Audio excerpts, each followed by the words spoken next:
Alright, I'm back. Let's do this, shall we? Hey,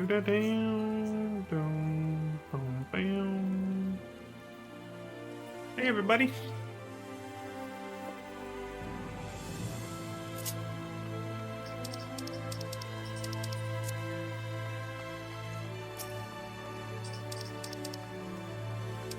That was a while ago.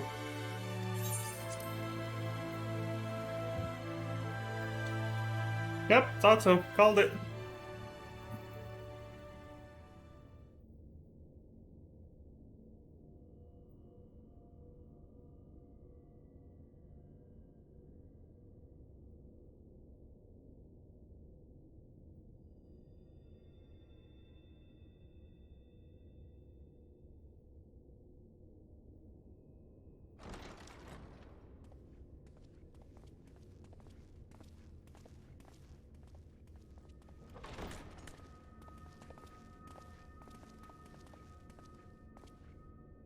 I'm sorry. You mean to tell me not only that the return of night was your doing, but that you hail from another world as well? Yeah. Everything. Surprise, motherfucker! The source, the shards, the 7 umbral calamities, all of it is true. I realize how fantastical it sounds, and I would not blame you for doubting our testimony. But given your expertise, you must surely have noted the peculiar nature of their souls. Any other time and I would have dismissed your stories as balderdash and flummery.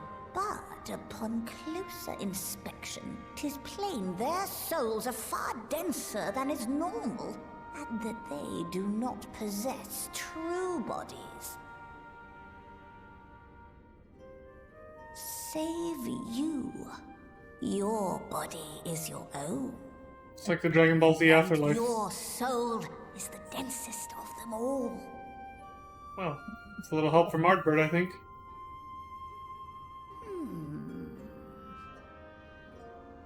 As I said before, were it not for their heroism, the skies over Norvrant would still be awash with light, the realm yet at the mercy of Vorthri and the Sin Eaters.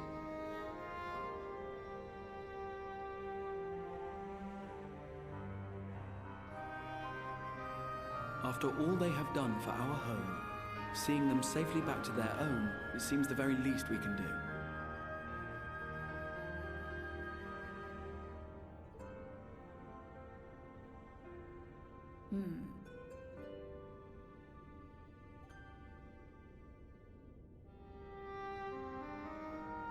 Your tale is intriguing. Yes, very intriguing indeed. Simply to hear it is fitting payment in itself. As for your friends, I can but agree. Their valorous deeds on behalf of Norvrant are deserving of recognition, of their own fitting payment. You will help us then? I will. I would see my knowledge put to good use for a change. I do have one condition, however. I am not the spry young Numo I once was. As such, I will require assistance in my fieldwork and testing. It would be our pleasure. We'll be laboring for our own benefit after all.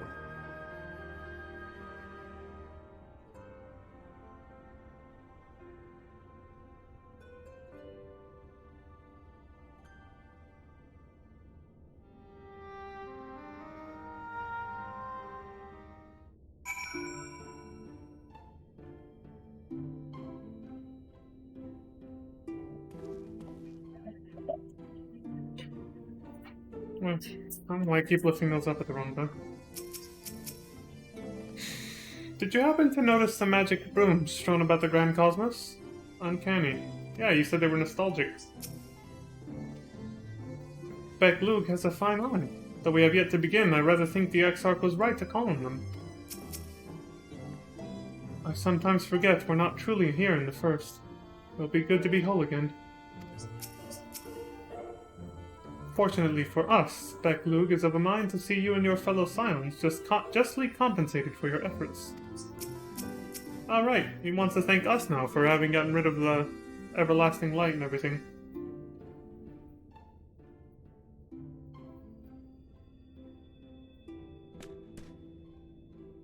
You have spun quite a tale, but tell me, have you given any thought as to how you might return to your world?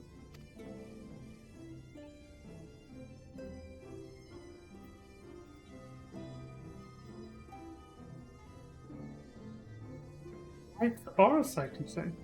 An intriguing proposition, but one which fails to account for the present state of your souls. They have become highly charged, likely as a consequence of having maintained tangible forms for so long. In such an energetic, unstable state, there is no telling what may happen to their souls within the Arasite. They could very well become immutable to transference, never to be restored to their bodies. Then, would it be possible to force our souls into a state of dormancy prior to transference? In theory, yes, but the soul is not a candle to be snuffed out and relit on a whim. Well, that sounds ominous. What exactly would rendering our souls dormant entail? In order to maintain a corporeal form, your souls constantly draw ether from your surroundings. This process must be halted and the resulting surfeit of ether removed. So basically, our friends are like primals right now. Literally, they just described it? Yeah, they literally just described a primal, maintaining its corporeal form by drawing ether from their surroundings. It's like, that's exactly how our friends are right now, without their bodies. Your minds would ultimately be separated from these faux bodies of yours, rendering you incapable of interacting with the world around you. A cruel fate under normal circumstances, but one which will be rectified upon your return home. Wow.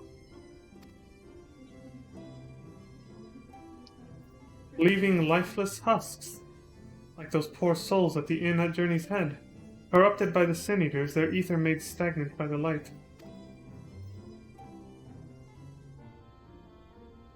Corrupted? Stagnant? Might I see these unfortunate individuals? Why? Do you think you might be able to help them? I might. Or I might not. But I shan't know for sure until I have seen their condition firsthand. Then I would be glad to take you to them, on the understanding that you won't do anything which might increase their suffering. It was my faith in man I lost, not my compassion. Well, I see no need for all of us to accompany you. While you escort our guests to the inn, I will assist Urianger in creating the requisite Arasite. I believe my talents would be better applied to that endeavor as well. Might I leave the three of you to assist Beklug as necessary? Yeah. Let us make for Amarim.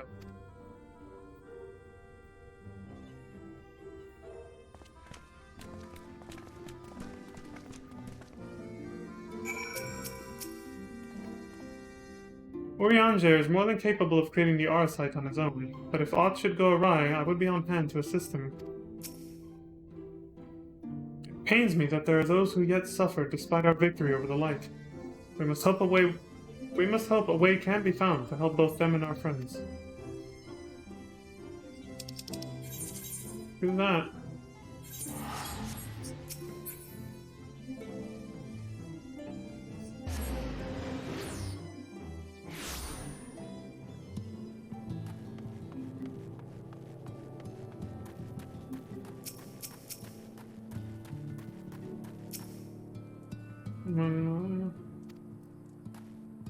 Yep, Ulrich's still all Pepega.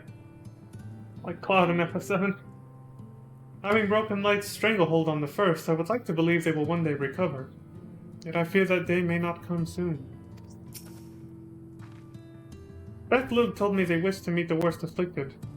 Ulrich. There are times when I swear there's something he wants to tell me, if only he could form the words.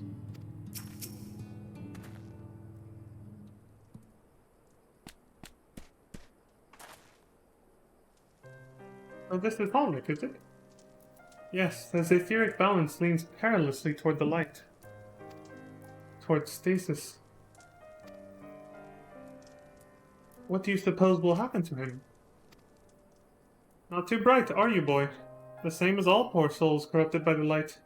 He will become a sin eater. You don't know that. We've defeated the wardens and banished the light from the night sky. Ulrich was completely unresponsive before, but now...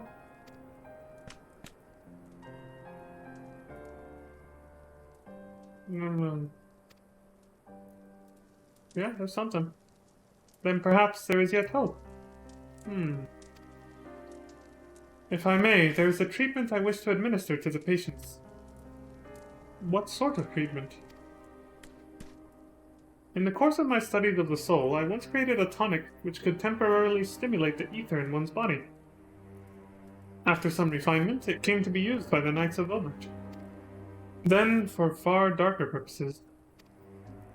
Lest it fall into the wrong hands, I swore never again to make it. But for their sakes, I will break that oath. It is not like to reverse the stagnation, mind you, but it should offer some measure of relief.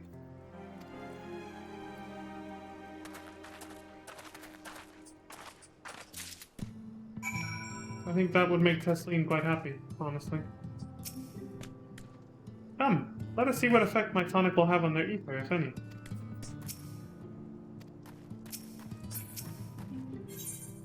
Soul Tonic. This potent tonic invented by Beck Lug during the time of Obert is said to revitalize the soul both figuratively and literally. Here. Auden stares blankly at you. It would seem the tonic has had no effect.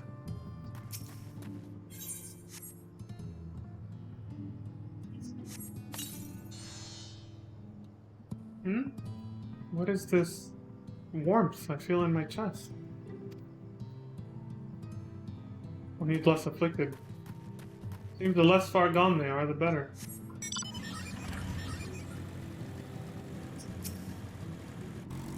Come now, you mustn't fret. Here, buddy.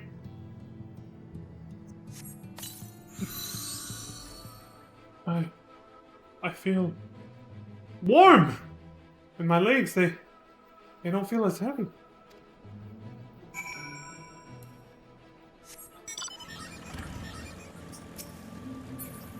So there's some success there.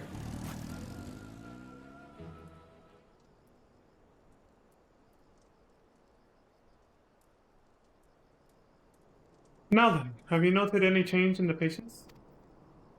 A notable rise in body temperature and increased motor function. In most of the patients, at least. The more severely afflicted show no response.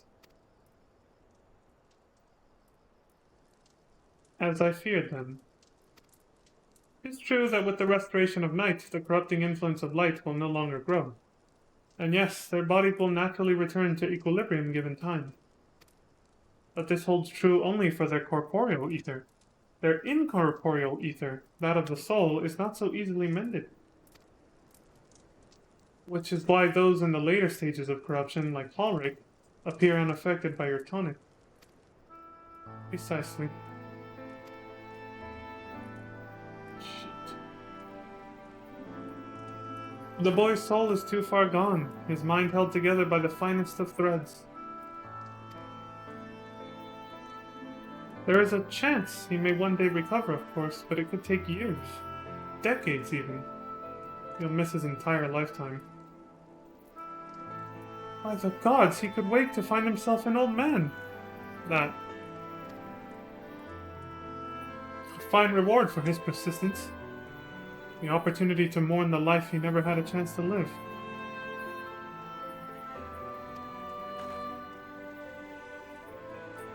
Might as well be death. No, there must be something we can do. Look, I realize this is not why we petitioned your aid, but do you think it possible we can find a way to hasten their recovery? Maybe. Nor do I think it impossible that in treating them we might learn something of relevance to your own predicament.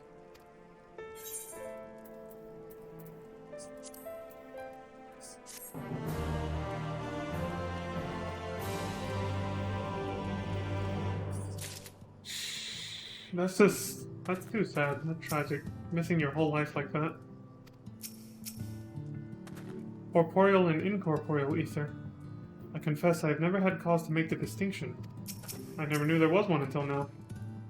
Did they just say what I think they said? Might there really be a way to help Halric and the others? And help ourselves in the process? Sounds like it. Back, Luke? Good for the soul. We're going metaphysical now. Oh, yeah. Should probably do this to make sure I don't go overboard. There we go. I suspect the Crystal Exarch has told you of my past, that I was once a mage of the royal court of Vovert, and that soulcraft was my field of study.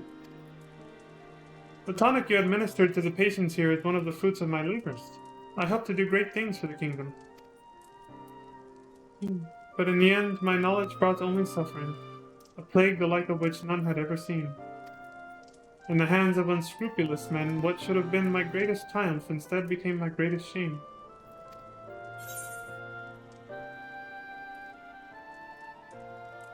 Well, hey, at least the Warriors of Light brought those responsible to justice. Silva and the Asians. Aye, that they did. I shudder to think what might have happened had they not. But let us return to the task at hand, finding a means by which we might revitalize these people's incorporeal ether. Do you think it can be done? Were the skies still ablaze with primordial light, I would call it an exercise in futility. And now we may have a chance. The method I have in mind will entail the conjuring of a familiar. They are able to amplify the energies poured into them, making them the perfect conduit for the ether revitalizing magics we will ultimately employ. If you're about to launch into a lengthy explanation of the metaphysics of your plan, don't bother. I'd rather get on with doing whatever it is that needs to be done if it's all the same to you. Whatever regents must be procured or spells invoked, I'll do it. I'm with her. I could skip the lecture. I admire your spirit.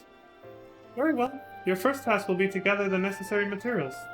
The purest of waters and finest of clays, as well as a fey lantern brimming with pixie magic. Oh, If you're convinced the resulting familiar could help the patients, fine. Alfina, the water and clay will be simple enough, but I think you know what we'll have to do to get the lantern. You don't mean... Yeah, I feel just like Alfina right now. The pixies took quite a liking to us before. If we humor them with our company, I'm sure they'll be willing to help us. Oh, damn. Fine. We'll pay a visit to Ilmeg. I never thought you would be the one to suggest going back there. I'm impressed you've been there at all, let alone befriended the faithful. Oh, while you're about it, seek out the Numo of Plaini. They will be able to supply you with water suitable for our needs. Right. Let's get this over with, shall we?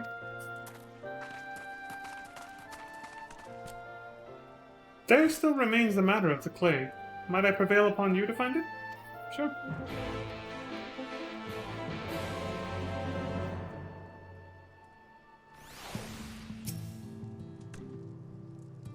Oh, clay from Amarang would likely be best.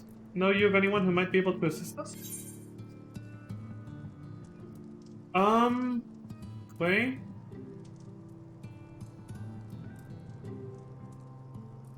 I don't know, which one of these two would be best? Let's go with, the miners at Twine. It's probably the more suit people, but... Right, yes! They will be able to point you in the right direction, I am sure. Never mind. I nailed it.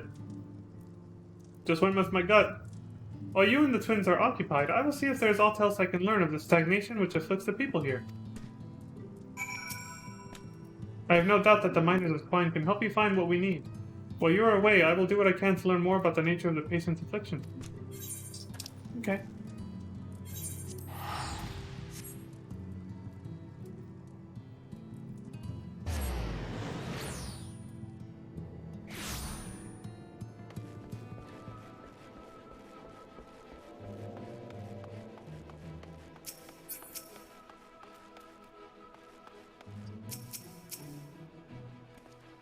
I can't stop thinking about that giant Talos we built. Can you imagine what it could do with a matching trolley? It feels like a waste not to build one. Where's it gonna go, dude? It would have to be a trolley the size of, like, half of Colusia. Where's that gonna go? Sometimes I wish we'd never got that trolley running again. Now Jarek wants more of the bloody things and refuses to shut up about it. Maybe not half the size of Colusia, let's say a quarter. Leon! Well, what a coincidence! You've come at a good time. We've just this moment finished repairing the Talos and trolley you lot took to Naboth the Rain. The trolley was no trouble, but the Talos would have been another matter, had we not had a visit from Master Chai. He offered us a share of the leftover building materials from Daedalus Stoneworks, as well as a few trade secrets to help us along. Clever man, that Chai News. He seemed pretty keen on the ideas I had for putting the giant Talos to work. Like a giant trolley! But Magnus still refuses to see all the good we could do with it. You're entitled to your dreams, Jarek, but that doesn't mean you can go harassing our guests with them. Master Chai was just being polite. And something tells me Leon here didn't come all this way to talk about trolleys. What is it you need, friend? Well, you're right about the first part. I'm here for something else.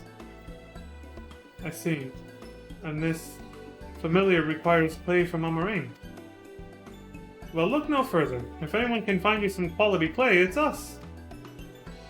Saying that, it isn't exactly a commodity nowadays. There must be some lurking around somewhere or other, waiting to be dug up. If I'm not mistaken, there was a time when they used to take clay from Mount Baron mines to make adobe bricks. The place is swarming with coyotes now, but if you're after the good stuff, you could do worse than to look there. Right on, dude.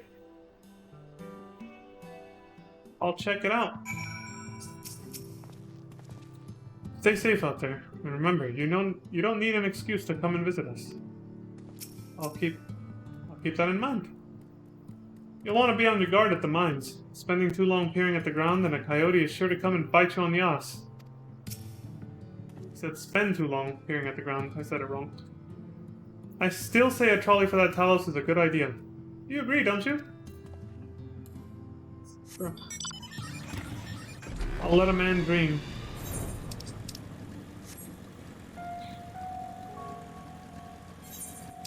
Maybe I shouldn't, though. He's just tell him realistically, look, that would be a gigantic waste of resources. We don't need a trolley that size for anything. You would need to build tracks for it, and again, what the fuck would it even haul?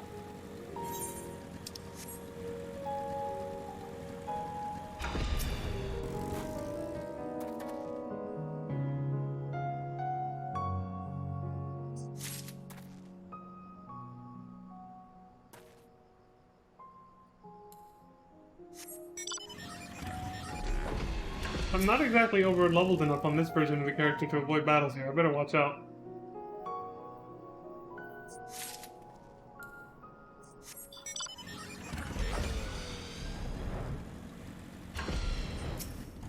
Well, these guys seem to be leaving me alone for now.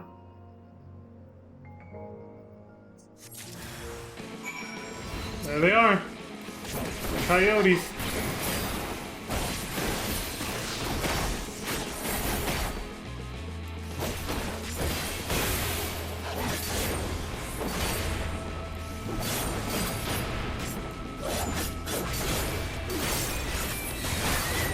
Cool.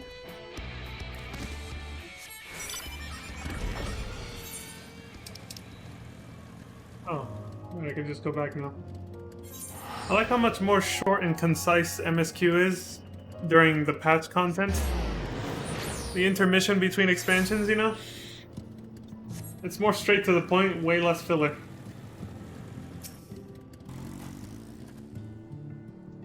The pixies were constantly confusing me with Alize. In jest, I assume. I mean, it's not as if we look that much alike. We, don't look that much alike, do we? Kinda. Mostly your outfits that distinguish you, but there are some facial differences, if we're being real here. I'm just kind of poking fun at them now. I had better be the only thing we need from the pixies. If I have to endure one more prank, so help me God. You'll kill them all? The twins have returned, and in one piece at that. I was convinced the pixies would turn at least one of them into a garden ornament. But no. No. We're all friends because thanks to Fail. They're both like, you have the clay I take it? Yeah, I got it right here. Pristine clay. Finely grained soil material found in Amaring. Bam! Wonderful! We need but combine the clay and the water, then heat the mixture with the Fail Lantern. After that, it will be a simple matter of settling upon a suitable form, and performing the necessary incantation. Beck Luke, I have a question. In the event that we had need of this spell and you weren't around, would it be possible for another to perform the incantation? Assuming they possess the requisite skill, yes. Ulrich and the others have suffered so much, and I swore to do everything in my power to save them. If there's a chance this spell could do that, I would be the one to invoke it. Mayhap you should be the one to do so. A deep understanding of the subject's physical state, combined with a strong desire to help them, can drastically increase the magic's effect. And you are plainly more familiar with these people than I. I dare say there are few in all of Norvrant more dedicated to finding a cure. Is that not so, Leon?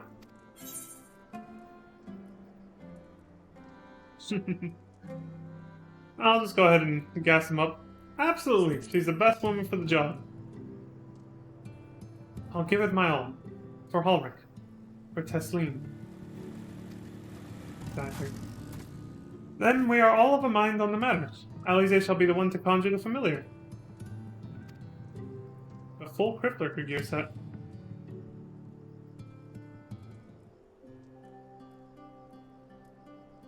That screams job skip. Not a bad thing either. I know a lot of people. Let us oh shit! begin. I was gonna say I know a lot of people frown on that, but it's kind of like, well, maybe they already got to level 80 on a different class and they didn't want to repeat the grind or something. But Reaper doesn't have job skip available, so maybe they just got like the Dragoon one, and then they used Tombstones to buy the scythe for Reaper. You know, but like I was saying, yeah, most people do tend to frown on job skips. For good reason. It does, you know, hold the party back when a player doesn't know what the hell they're doing or whatever.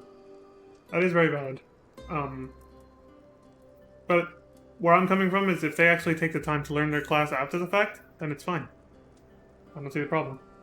But yeah, if they don't and they go right into high-end content and expect to just wing it and it's gonna be fine, yeah, they're gonna have a rude awakening, alright. It's gonna be rough.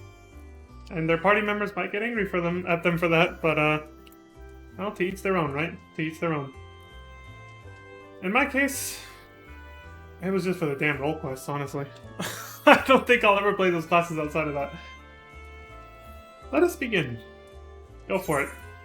I trust you've prepared the clay?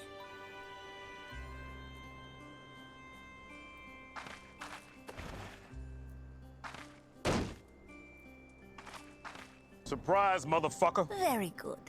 Now, I would have you sculpt for me a porksy.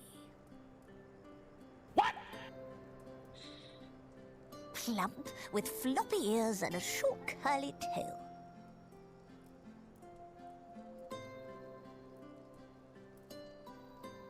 A porksy. I think I know what you mean.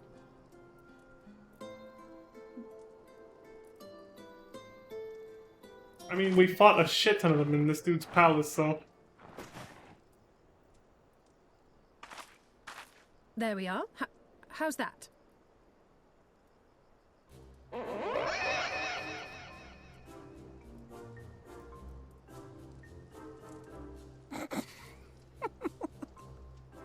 Well, it is certainly creative. There's no denying that. You bastard! Listen to this pompous artist asshole over here. Leon's like, oh no. Yes, I'm no artist. Very funny. Pay him no mind, child. Though it may look like a grotesque parody of reality, it is what the invoker believes that matters. What? What the fuck? You're not helping. Exactly! But I speak the truth. If successful, this incantation will turn imagination into reality. Which is why the only thing of import is what you believe this figure embodies. You must focus. Hold the Porksy's image steady in your mind's eye.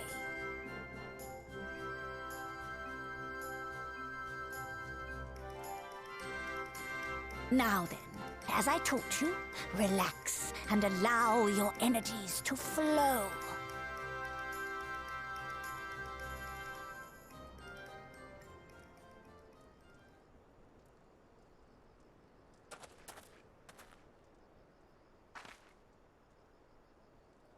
With flesh of clay I bid thee rise, on wings of dreams to touch the skies. What once was idle fantasy, I call forth to reality.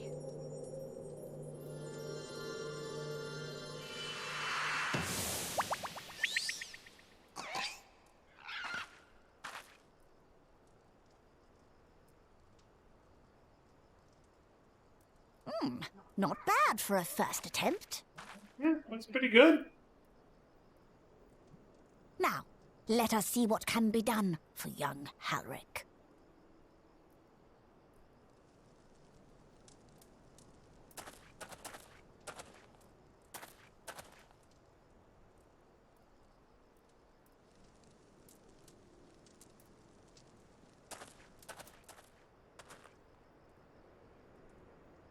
Would they have done this from where he was already sitting? Through the operation of the magics you invoked to animate this familiar, it is now replete with the energies required to stir the boy's soul. You need but give it a name, and it will do as your heart desires.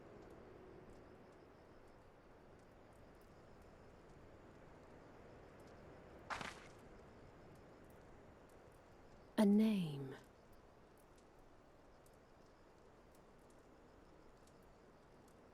All right, I've decided. Now.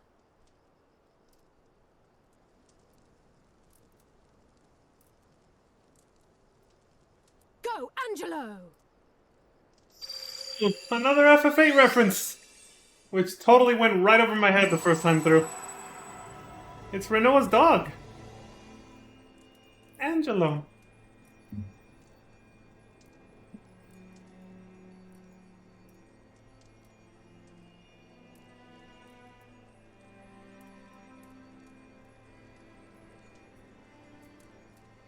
Man, they paid a lot of homage to FF8 in this expansion, didn't they? Gunbreaker and then all this shit.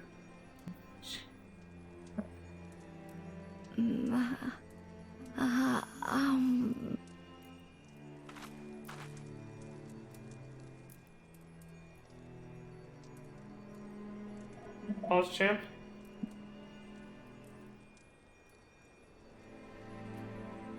Mother... I...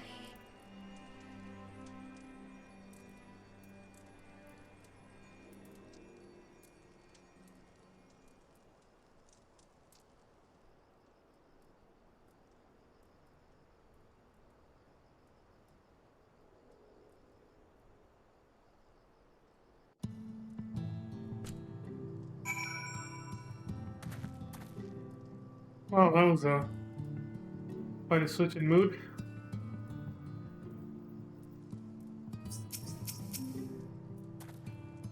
I said 12! Though it was only for a moment, he spoke. There may yet be hope for these people. The girl's resolve is quite impressive. One might almost think she drew strength from another. I wonder who that could be. Can't be me. I like how Alfino did that. He was like... you think, you would have heard him whistle, but he didn't. Mother... Oh. Oh?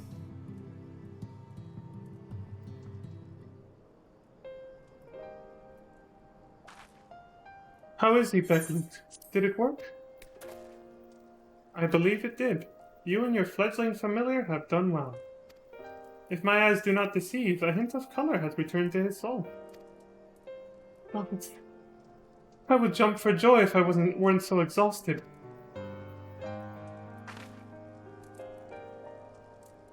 We're still close now, Halric.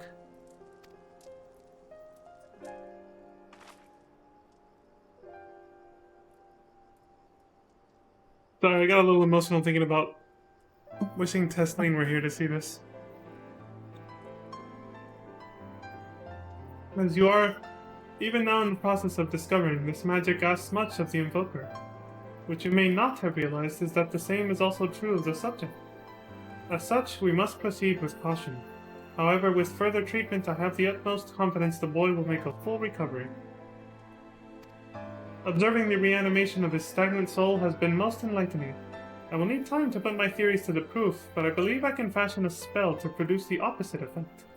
That is, to induce stagnation, thus enabling our safe transport back to the source via Arasite. A thought occurred to me about this treatment. Beck-Lug said that when the soul is rendered dormant, the mind is separated from the body, that a person becomes incapable of interacting with the world around them. Does that not sound a lot like some of the tempered back in the source? Yeah, actually, you're right. We see this most prominently with Gabu. Not really. It is the fate of most tempered to become slaves to primals, save in a handful of cases. Or am I missing something? Yeah, you're forgetting about Gabu. If I can master this technique, the art of revitalizing the soul, I know of at least one in the source who could desperately use such treatment. Gabu. Exactly! His condition is uncannily similar to Halric's, is it not? The only difference being that his soul was suffused with earth-aspected ether instead of light.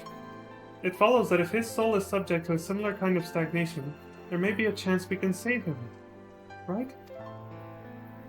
Forgive me, but who is this Gabu fellow of whom you speak? I see. His condition does sound similar, yet there is much and more about the soul that remains unknown even to me. I say this not to discourage you, you understand, but to remind you that this is delicate work we do here. Work requiring patience. Of course.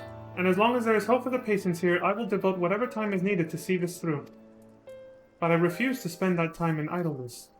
If it's all the same to you, I'd like to stay here with Angelo and continue with their treatment.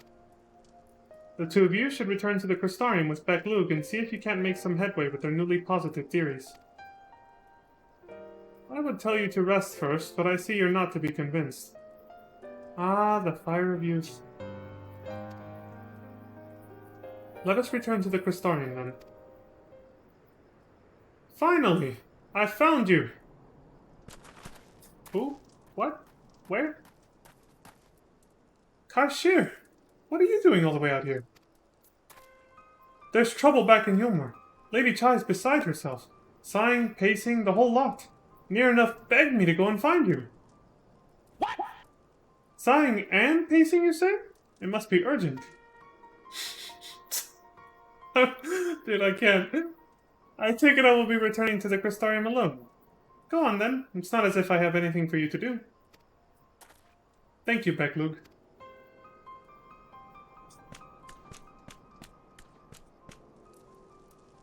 Sorry for bothering you and all that, but she says the future of Yulmore's at stake. Whoa. What the hell is happening?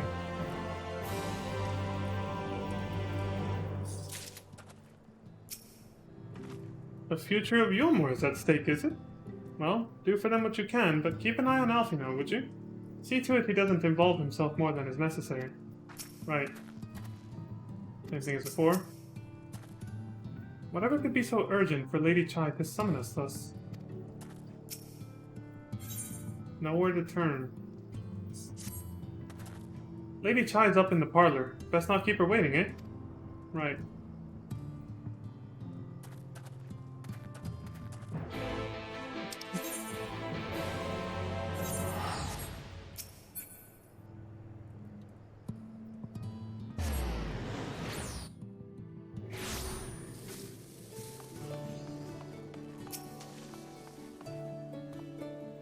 It was the folks over at the Crystarium that told me you'd be down at Journey's Head.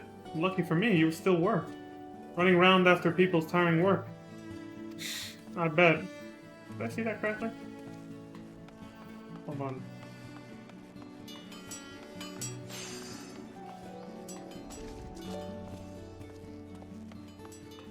Looking for a... I thought I saw a sign of like stick drift. The controller stick or whatever. I was like, uh-oh. Well, not here seems out of the ordinary, though I do not see Lady Chai anywhere. Probably pacing around outside again, staring off into the distance and all that. Sighing. Strange. Let's see if we can find her and discover the source of her distress. Back to you, Alfino. Gentlemen.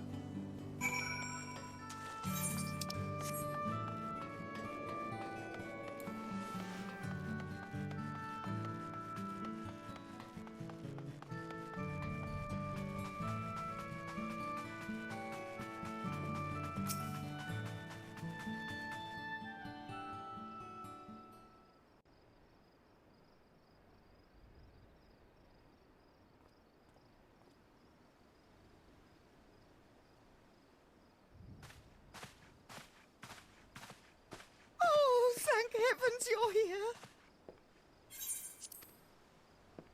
Lady Chai, whatever is the matter? I knew not where else to turn. Oh, this is all too much for my poor heart to bear alone. Alone? What of Master Chai? That is the very reason I summoned you. He's gone. What? What happened?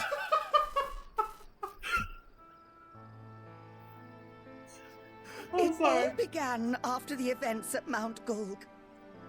With Lord Vorthry out of the way, we all agreed that a new leader must be chosen. I didn't think I would nail his next So you held word. an election. Yes, well, sort of. Not a single person volunteered to stand, you see. After a lifetime of leisure, we free citizens have grown somewhat indolent. Readapting to the harsh realities of life is trying enough, but to take charge of a broken city as well, no one wanted such responsibility. Nevertheless, Yulmore could not well do without a leader, and so we decided that anyone and everyone should be considered a candidate.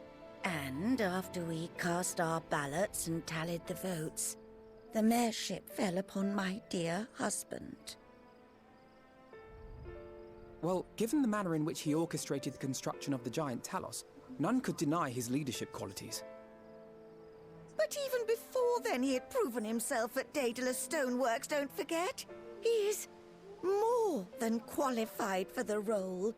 The perfect choice. But I'm guessing he's got cold feet like last time. Indeed. I told him as much when his victory was first announced. But perhaps I was too forceful in my attempt to encourage him. For shortly after that, he vanished without a word.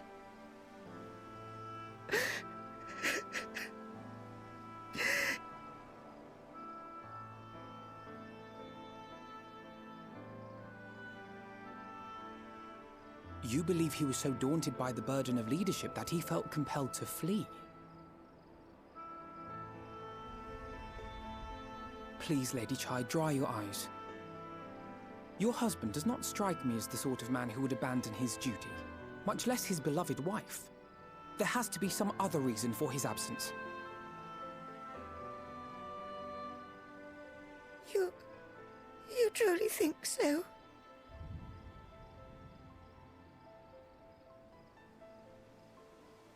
What about you? What do you think has become of my husband?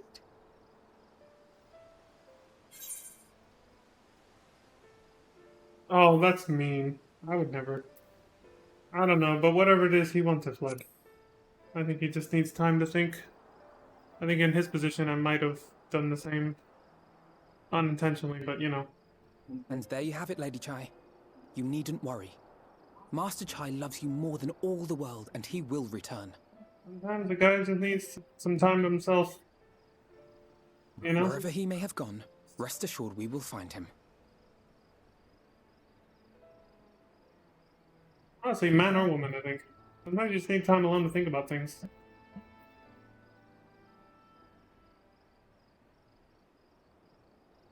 Thank you, my dear boy. You have set my mind at ease. I will trust in my husband and await his return.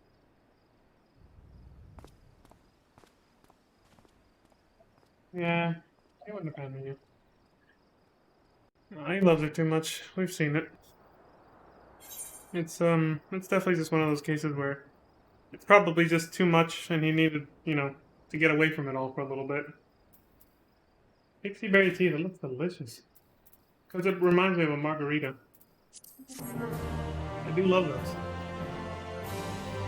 But then I discovered pina coladas and I was like, where the fuck's this been all my life?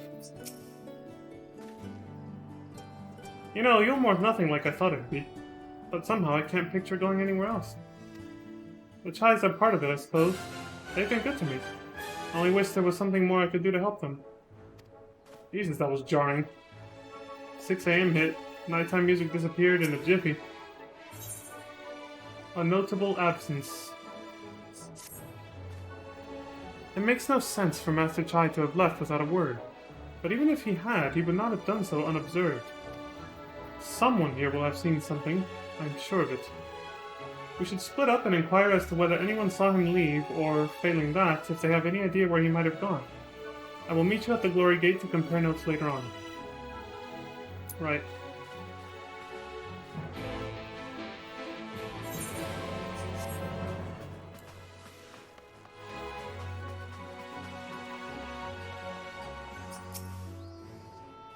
Hey, Moen.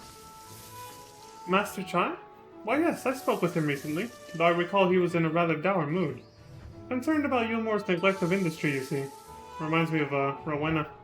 Although I think that's on purpose. With Lord Vothrey's apparently inexhaustible stores of meal and no great need for money, it's little wonder our businesses were all but forgotten under his rule. But I assured Master Chai that the Boutique of Splendors will do all it can to contribute to the revival of trade here in Yulmore. Which seemed to satisfy him. He took his leave soon after. Your exchange with Moen has taught you about the stagnant state of business in Yulmore. Yeah, I suppose that would make sense, yeah.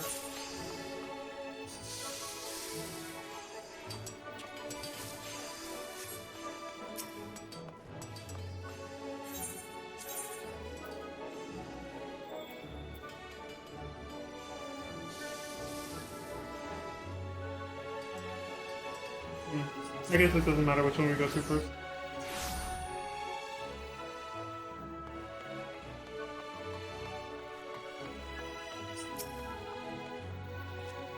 Looking for Master Chai, are you? Is something amiss? When last I saw him, he seemed ready to collapse from exhaustion. I insisted he rest and catch his breath, and we talked for a while. About his concerns over the city's defenses, amongst other things. He made more than a few valid points. Many of our men are still recovering after your confrontation with Lord Vothrey, and finding General Ranjit in a heap in the middle of the plaza shook us all to the core. Yeah. I apologize for that. The man commanded no small amount of loyalty, and some of our longest-serving soldiers seemed lost without him. Indeed, a number of them left. Not that we blame you, of course. Without you and yours, we would still be blind to the error of our ways. Anyway, funding permitting, I proposed replenishing our ranks with volunteers from the derelicts in Gatetown. We have a duty to protect not only Yulmore, you see, but the surrounding regions of Calusia as well, and I for one would welcome any man or woman willing to take up arms for that cause. Indeed, I told him as much, and he seemed relieved to hear it. It was on that note that we parted ways. He headed outside, as I recall. Your exchange with Cornan has taught you about the perilous state of Yulmore's defenses. Also, he's got his helmet off now. I like that. Now that they're not enemies with us anymore, they have their helmets off, which humanizes them more. Some of them, I guess. Not this guy. I thought I was a player for a second. What do they say nowadays?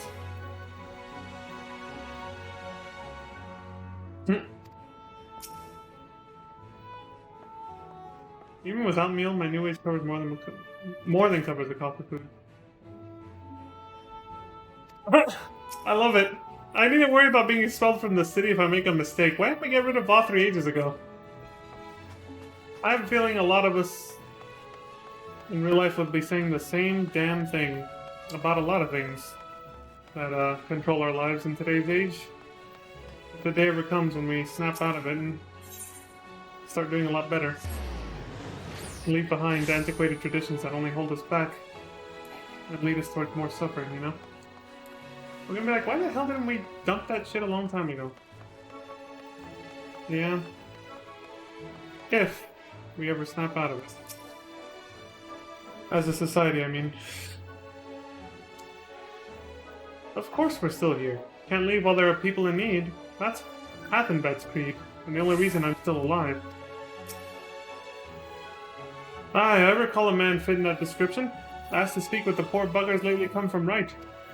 Said he wanted to know the state of things down in the derelicts, and you can be sure we gave him an earful. Lack of food, medicine, clothing, there was plenty to tell. We hunt high and low for whatever we can scavenge, and it's barely enough to fill our bellies. But folk here don't just want to survive, they want to thrive. Who doesn't? When he heard that, he started mumbling to himself. Something about finding us work, I think. Fair play to him, though. Not content with having his ear chewed about the derelicts, he asked about the other settlements and all. After that, I can't really say. Looked like he was headed for Gate Town when I last saw him. Your exchange with Athenbet has taught you about the poor living conditions of Pellucid's downtrodden, which it doesn't take a genius to see it.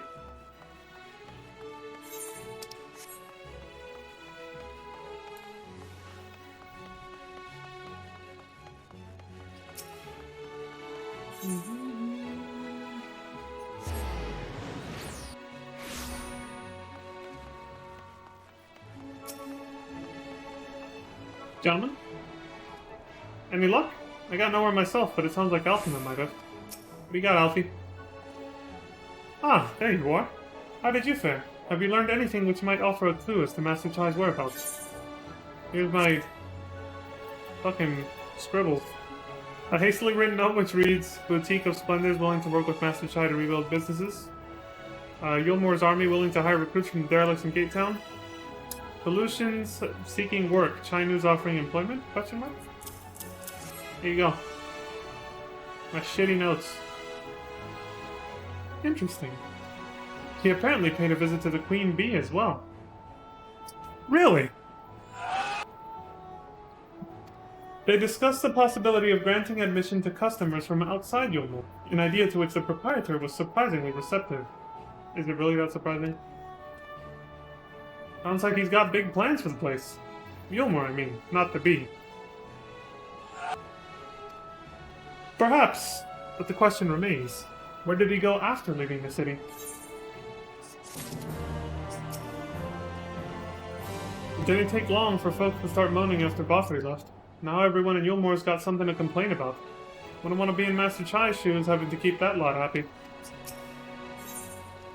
For the people. All we know for certain is that Master Chai has shown great concern not only for Yulmore, but its surrounding settlements.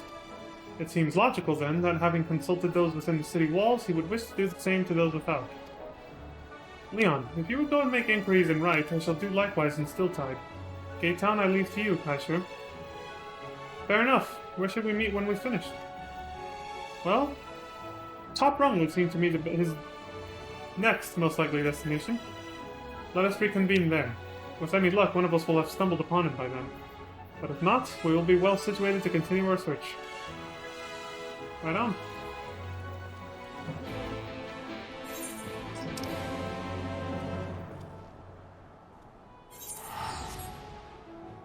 Now we're pretty much doing filler quests.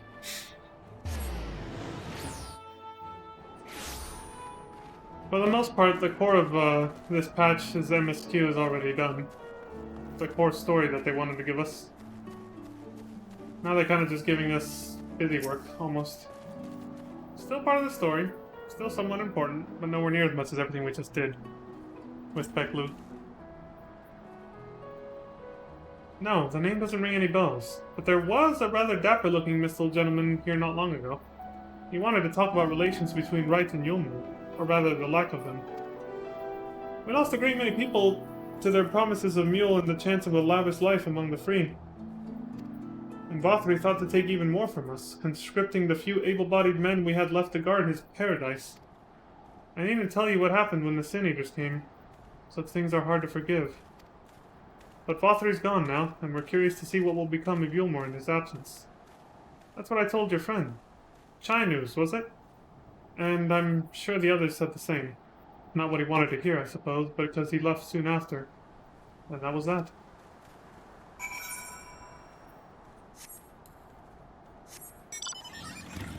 Oh, fucking autorun failed me. Holy Jesus. I think it might have been better just to go to the attendant at the bottom and ride the elevator up. I forget how much of a steep climb that is. But I do wonder, can I actually fly through there? I am trying out.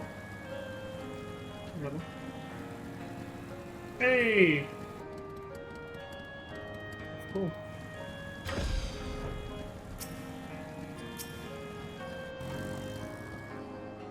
Turns out Master Chai was over in Gatetown too.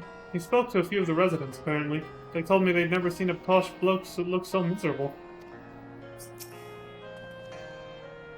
So he paid a visit to both Wright and Gatetown as well, did he? Seems like it. I see. Shir and I gleaned much the same. He seems determined to salvage what goodwill might yet remain among the settlements of Pelusia, the only likely place he has left to go being Amity. Come, if we are quick, we may yet catch up with him.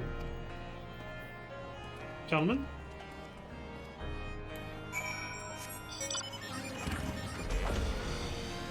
Milady? Saw a cute Viera in all white and I was like, a drive-by milady. So I was already flying off.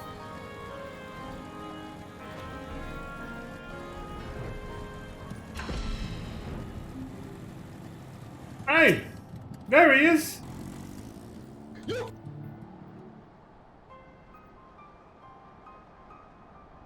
Hey! Surprise, motherfucker. Leon! Alfina! Shir! What are you doing here? We might ask you the same, Master Chai. We've been looking all over for you. Looking for me? Whatever for? Lady Chai has been nigh inconsolable in your absence. She claims you disappeared without so much as a word and bade us return you to her side. What in blazes are you talking about? I left a letter for her in our chambers. Though I suppose she could have overlooked it. When she gets an idea into her head, I can only apologize. No harm done, Master Chai. But since we are here, might I ask what compelled you to come all this way? We were told you had been elected mayor, and from what we have gathered from the nearby villages, you have been inquiring about the people's grievances. Is it safe to assume you mean to take office? Now, let's not jump to conclusions. I did seek to learn about the problems faced by the people of Calustia, and that much is true. But I am by no means sure I am the man to solve them. Tackling our many challenges will require resources.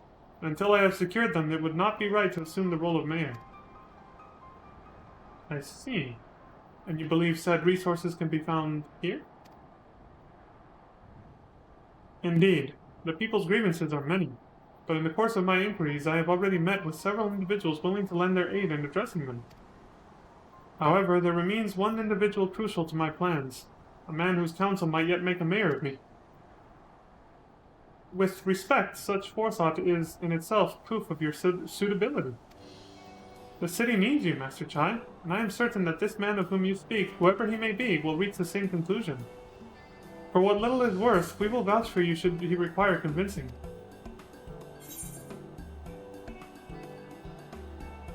I want to say both. I'll go with this one now. We believe in you, Master Chai. You got this. I don't know what to say. You don't need to say anything. You've got your actions to speak for you. For as long as I can remember, all I ever wanted was to make it into Yulmor. But that dream's gone now, burst like a bubble, or a boil. Anyway, outside of repaying Master Alfino, I haven't had a clue what to do with myself. Spent most days in a daze. But you? You've been running up and down, trying to find a way to fix this mess for everyone. And I reckon you can do it. You got this lot up Mount Gold, didn't you? How hard could marrying be? You're gonna steer Yulmor to a better future, I know it. And I want to help. Properly help. Do something that makes a difference. I don't know what it is yet, but I'll work it out on the way. If you let me come with you, that is. You give me entirely too much credit, the lot of you. But I can't deny it gives me heart. Come then, let us press on together.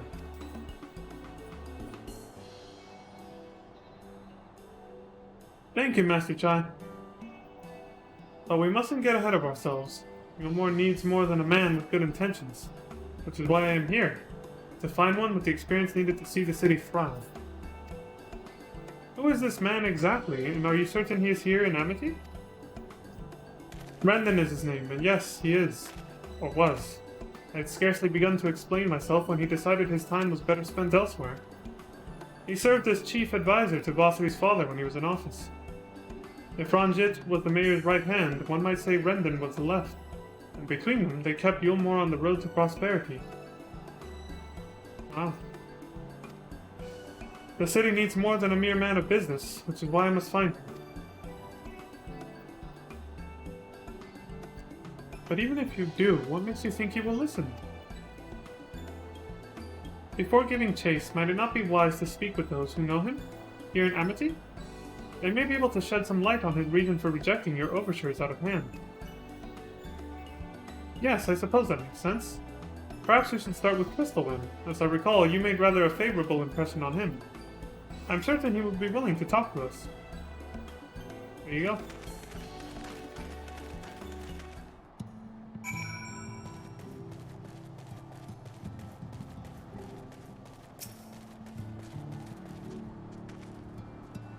According to Master Chai, this Rendon fellow occupied a position of considerable influence in the Yulmoran leadership. Which begs the question, why did he choose to leave? I reckon Yulmor could learn a thing or two from Amity about standing on its own 2 feet. And again, so could I. Milady? Oh, I like the color scheme she has with her chocobo. A full Shiva glam. I realize it was me who suggested speaking with Crystal, but who's to say he will be any more receptive than Rendon? Why should any of them give me the time of day? Ah, that's no way to think. Ignore me. Doubting yourself is natural and normal. Don't worry about it. Greetings, friend! And to you too, Master Chai. I presume you are here to ask after Rendon? I couldn't help overhearing your earlier exchange. Yes, well, with Vothri gone, Yulmor wants for a leader. Should no one rise to the challenge, the city could very well collapse. I came here seeking Rendon's counsel in the hope that we could build a better Yulmor together. And that is still my wish. But given how abominably you were mistreated there, I will understand if you choose not to help. The lady. Worry not, Master Chai. I bear no grudge against you or the people of Yulmor, and I would not see you suffer for Rothri's villainy. As you no doubt gathered from your meeting earlier, Rendon can be rather uncompromising. He has his principles, you see, and little patience for anyone who he deems less committed to their own. Your desire to right the wrongs of your past, of Yulmor's past, is quite admirable, but I fear the guilt you bear on the city's behalf works against you. I can see it in your eyes, in the way you carry yourselves. It goes without saying he sees it as well. You must let those feelings go, Master Chai. Be more assertive. Commit to this course. And prove to him Yulmor has the resolve to change. The resolve to change. I believe he was heading towards Pit 8 when he left. If you plan to go and speak with him, I suggest you be firm and clear in your intentions. Very well. To Pit 8 we shall go. I will not take no for an answer. Nay, not even a maybe.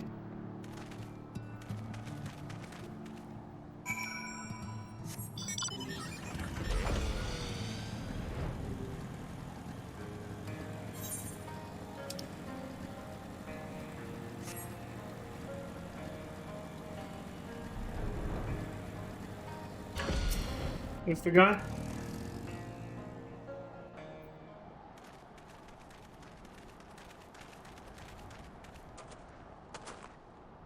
Well, well, it's you again.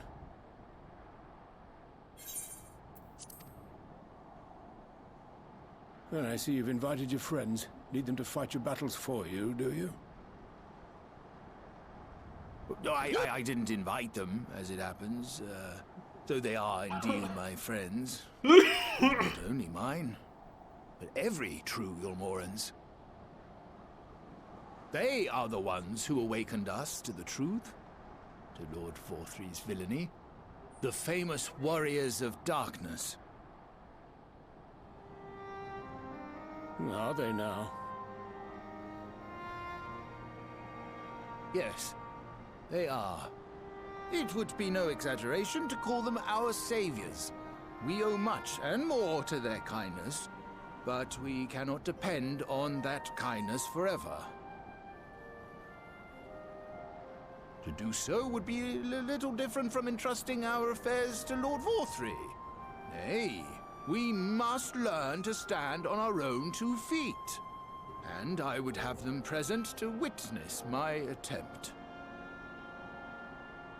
Hear, hear, Master Chai. Your sentiments are admirable. Yet admirable sentiments do not a nation make.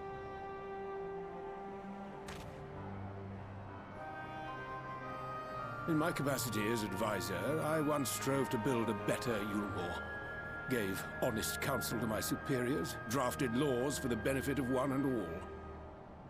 But in time, my values fell out of favor. There was no need for them in this paradise Vorthry was creating. And so I left my homeland behind. But you, Chai News, you were content to wallow in indolence under Vorthry's auspices. And so I cannot help but ask myself what manner of nation you intend to build.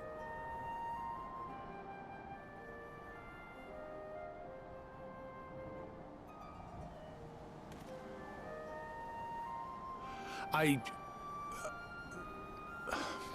can offer no simple answer to that question.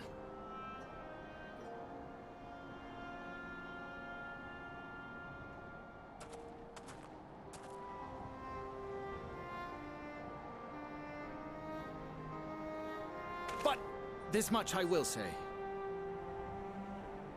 It is my hope that Yulmore can become a nation which her citizens might freely choose to build together.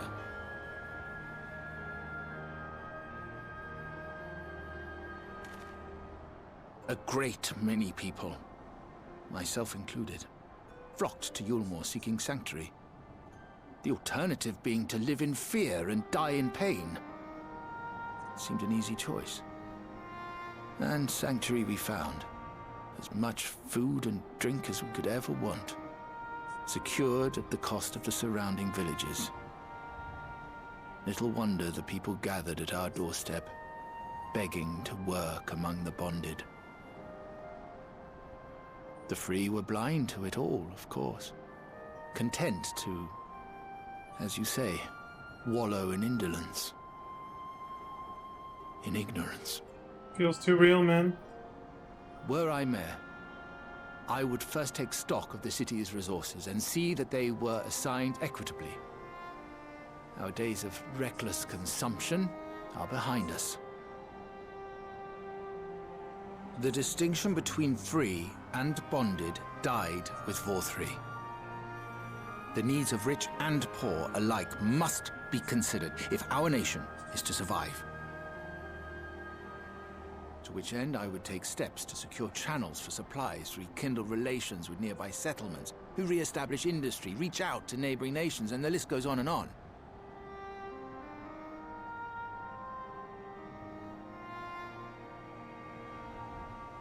But I am no ruler, nor even a politician. I am an entrepreneur.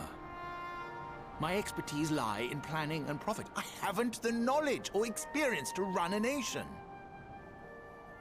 A certain Please, orange friend. turd who would argue with that. Will you not help me? Together, we could IRL. solve the city's problems. Build a Yulmore for the people.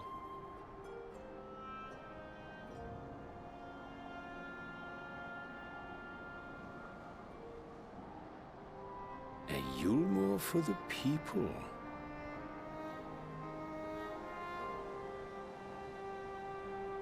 Orange turd of an entrepreneur, I should have clarified. I rather like the sound of that.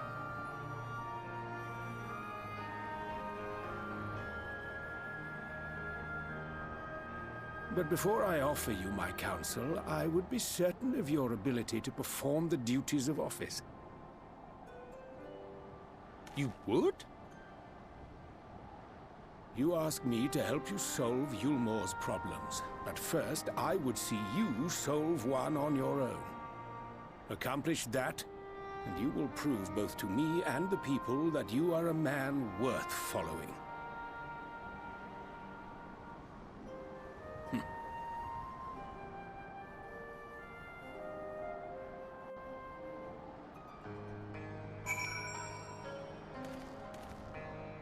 Oh, there you have it, folks. It remains to be seen if his words will translate into deed, but I shall endeavor to keep an open mind. Imagine it. A Yulmore that even a bloke like me could help to build. People cannot be brought together on the strength of high ideals alone. This I know from painful experience. And then it was right to demand proof of Master Chai's commitment. Yeah. So what are you gonna do, Chai News?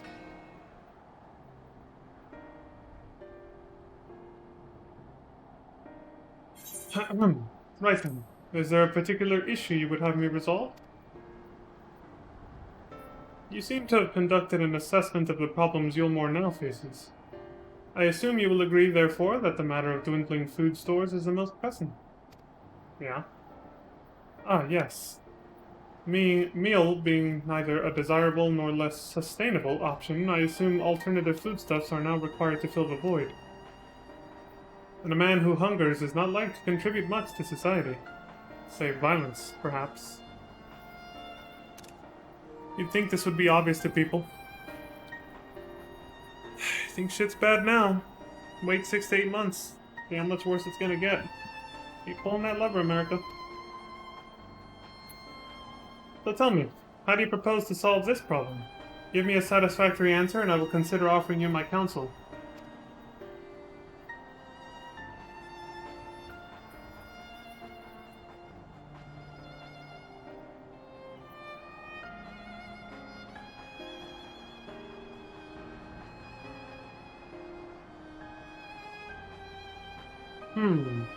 A combination of measures would seem to be in order. One to address the immediate issue of supply, and another that of production. Go on. For the present, Yulmore's coffers can be used to purchase food from our neighbors. This would afford us time to address the underlying problem that affects us all, the long-standing neglect of agriculture. The villages that once served as sources of trade for foodstuffs must be repopulated, their means of production restored. This assumes, of course, that we can rekindle relations with our neighbors, guarantee security and stability in the region, and most importantly, find people willing to leave the city and take up the rebuilding effort. My. Think of that all by yourself, did you? Well, yes. It began as a rather abstract plan I drafted some time ago, after speaking with the peoples of Yulmore and the nearby settlements. You've impressed me, Chinese. I have? Well, that is a relief. Oh, you haven't secured my support just yet. Only my attention. Grand plans will not be enough to persuade the masses. If you would ask them to rebuild, you must provide them the means to do so. A fair point, Rendon, and one to which I have given much thought. I propose the use of Talos to aid in the establishment and maintenance of these settlements. Their employment should drastically improve efficiency and ultimately increase production. Well, of course. Automation tends to do that, like always, across the board. Robots, yes. Talos? But Daedalus Stoneworks closed their doors years ago. Without a ready supply of the necessary equipment, the people would starve before your plans could be put into effect. Well, as the heir to Daedalus Stoneworks, it just so happens that Talos are my field of expertise. And with a little help, I'm quite certain we can acquire what we need in no time at all. Snack on those apples, fool. He's got his confidence. I thought that was like chocolate cake or something.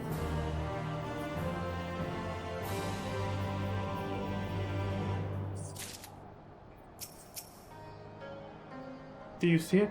There is a fire in Master Chai's eyes that was not there when first we met.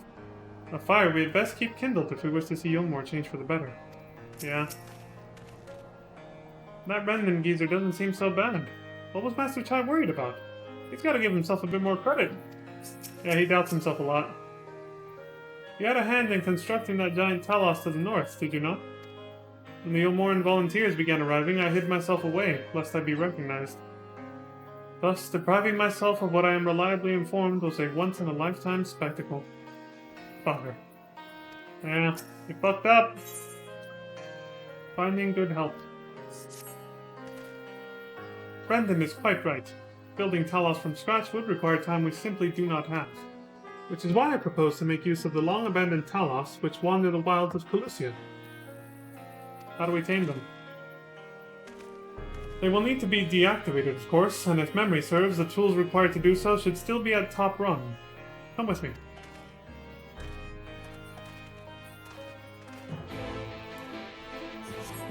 Yeah, because right now, all they do is wander around attacking passersby like me.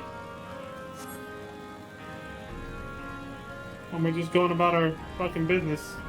Lady. Like this one.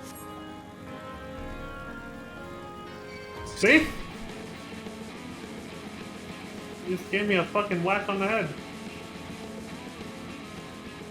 As I flew by.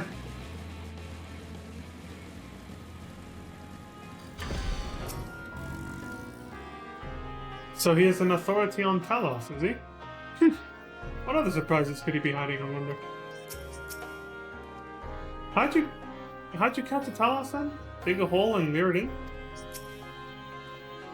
It is one thing to repair an immobile Talos, as Urianger did, but quite another to catch one, surely? Does this not sound a trifle dangerous? A trifle, he says. That's an understatement, Alfina.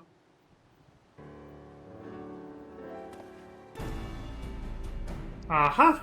The old memory hasn't let me down. What do you got?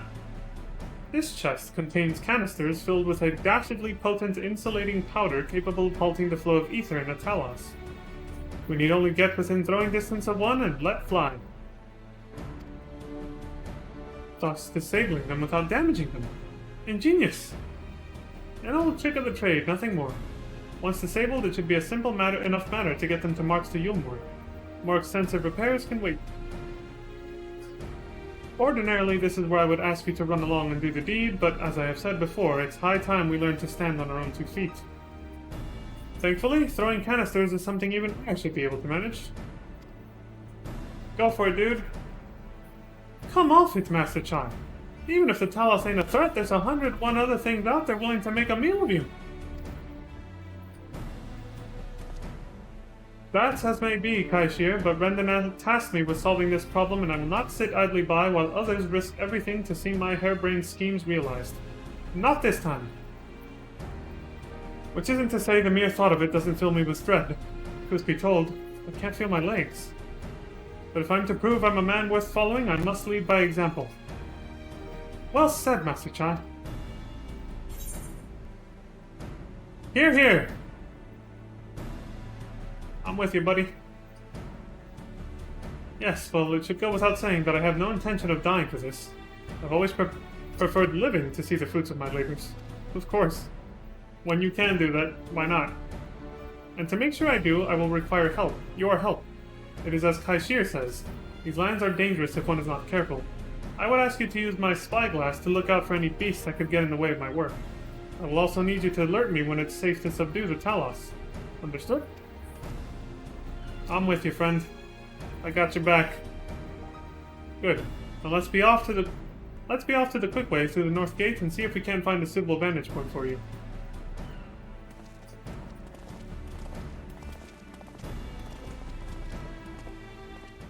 If all this doesn't impress this guy Rendon, I don't know what will. Holy shit.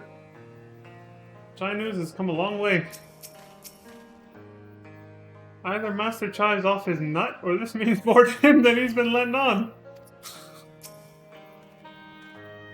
Alright, nothing to worry about.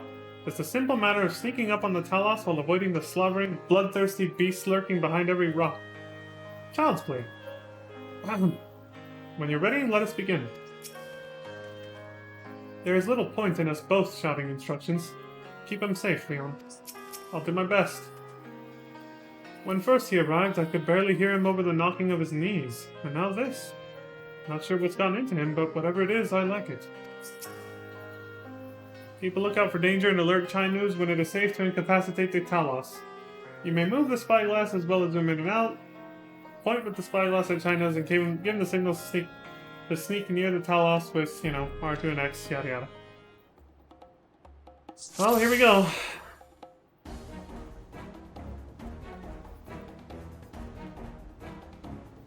Perhaps it'd be best to approach from the rear. No shit. Oh, it's back its turn. Go! Okay, this works. The first one's easy enough.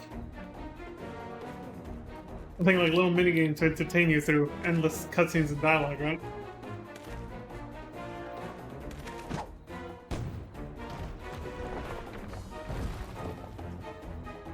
It worked! I did it? I did it! Let's move on to another Talos, shall we?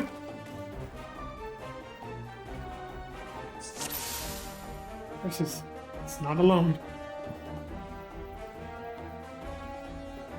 Calm yourself, old boy. Everything will be fine.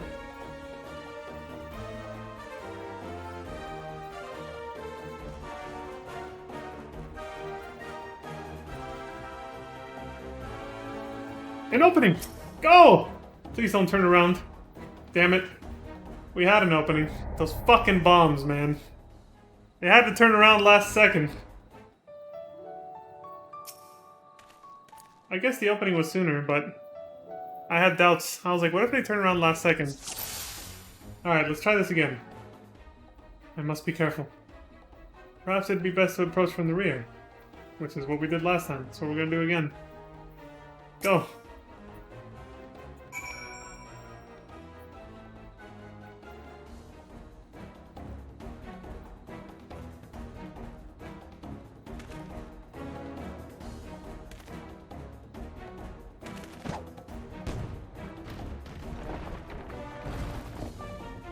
I'll have to look back at my first playthrough, but I'm pretty sure I actually nailed this on my first try the first time through. This time I think I relied too much on his text, his dialogue. So I saw a pretty big opening here pretty early. I hope it works. Like that. Last time he didn't say there was an opening. He just stayed quiet. So I doubted myself. I was like, too soon? But no.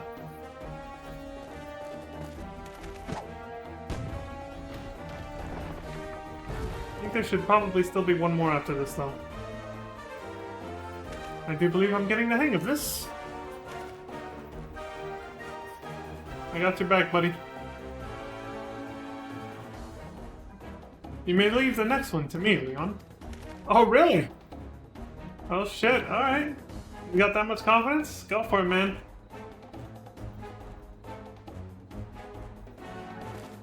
Like how their designs are basically based off of Construct 7 from FF Tactics. They basically took the model of him here in this game in the Evil East raids, and then modified it to look like this.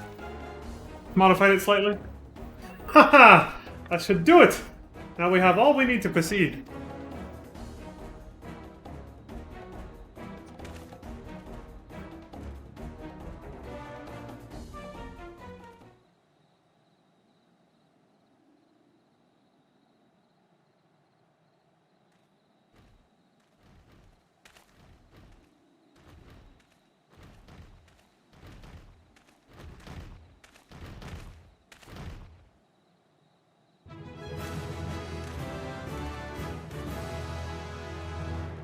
Nailed it!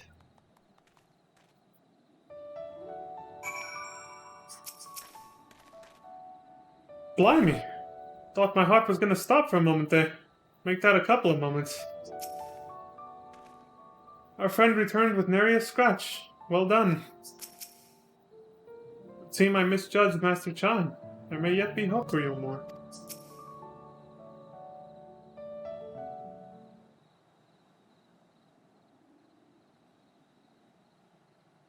can scarcely believe it. It was a reckless, foolish plan, but somehow it worked.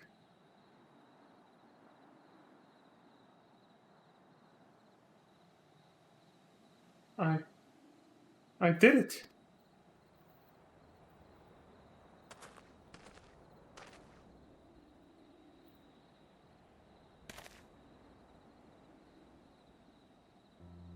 Master Chai, I believe I owe you an apology. Your plan to replenish Yulmore's food stores showed forethought and sound judgment. What's more, it is plain your time at Daedalus Stoneworks has equipped you to lead, as evidenced by the extraordinary company you keep. You, sir, are more than qualified to be the next mayor of Yulmore. I thank you for your vote of confidence, but the fact remains, I am wholly ignorant of the world of politics. Again, there's a certain orange turd of an entrepreneur who thinks that isn't necessary, though. Just run the country like a business. Which is why I would ask you to join me, and grant Yulmore the benefit of your counsel. I would be honored. Just run like a business, it'll turn out just fine. When the people behold these Talos, I have no doubt they will lend you their support. It is kind of a show of force in a way, yeah. It would seem Yulmore's leadership is at last in capable hands. Do you not agree? Yeah, I think so. We should probably be getting back soon, Master Chai, after you've tinkered with the Talos and all that. Lady Chai's worried sick.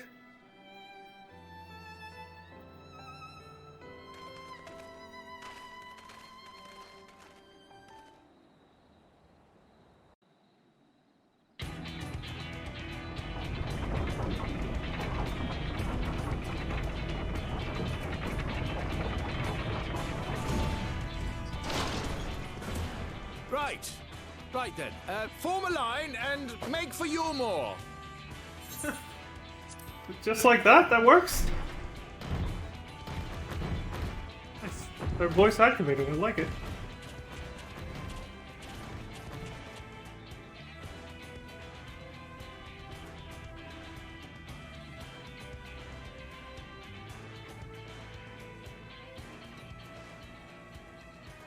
That city looks beautiful from far away at nighttime. Look at that.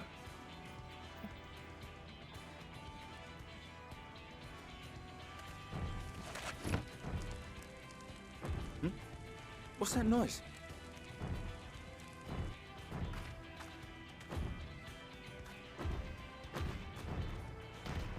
Wicked White! What? Runaway Talos!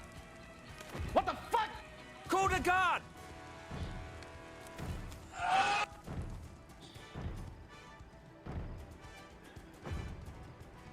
I don't have like a proper scream sound effect that isn't a fucking gotchi sound, so I had to substitute there.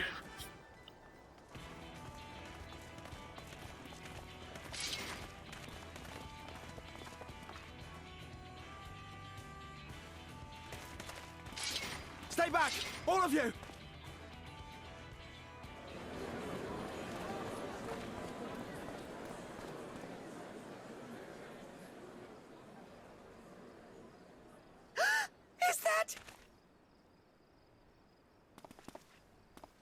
Oh shit! The way he walked out from behind it. You're back. We got a badass now. But of course I'm back. You didn't see. Nearest, I can't.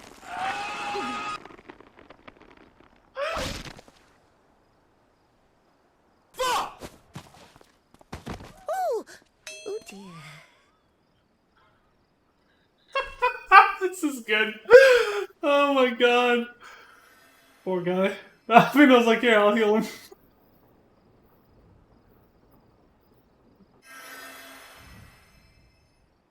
Oh, thank you. I'm sorry, my darling. It's just the sight of you filled me with such joy, I couldn't help myself. She is adorable. Oh, no, it's all right, dear. I should have just come out and said what it was I was intending, instead of entrusting the task to a hastily scribbled letter. Does that mean you'll do it? Well, I'm here, aren't I? I mean, not that my absence signified any unwillingness, you understand? Oh, no, naught could be further from the truth. I only left to enlist the aid of the former mayor's senior advisor. And now that I have it, I believe I am ready to take office. Oh, how wonderful!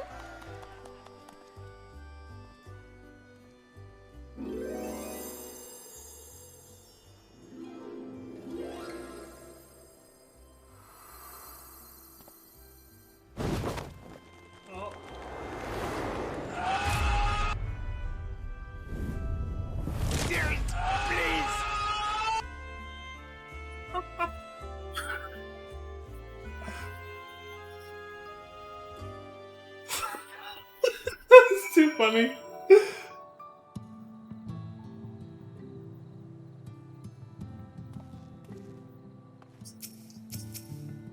Jesus. Sorry I wasn't much help. Still, seeing Master Chai go after those Talos was something, eh? Inspiring stuff. I dare say the future of Yulmore has never looked brighter. Even though it's covered in dense fog right now, but yeah. I like it.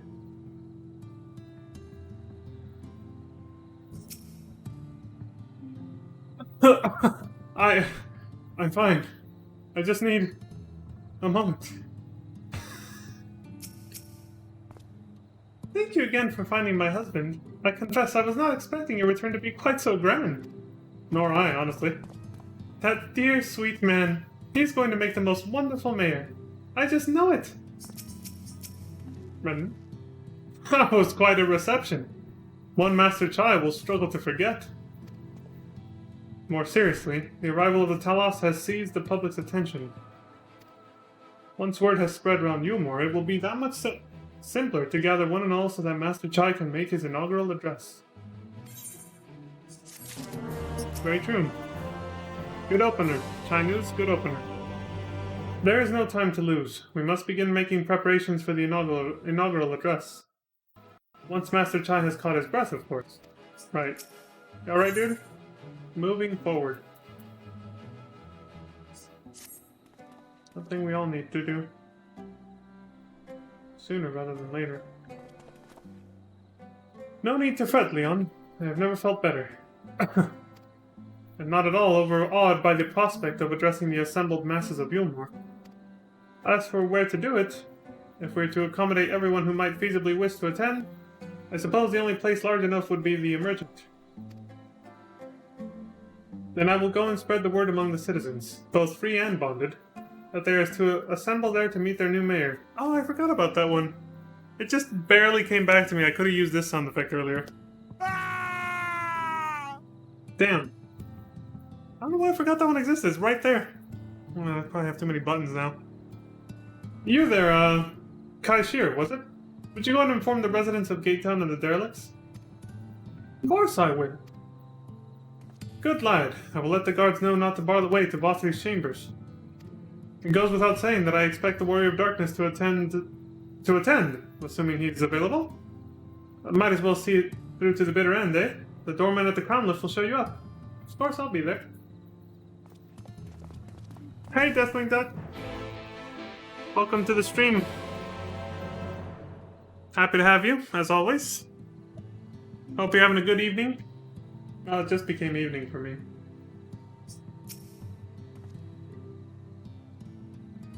Don't worry, I'll make sure everyone's there for Master Chai's big speech. So go get yourself down to the Emergent. Go on.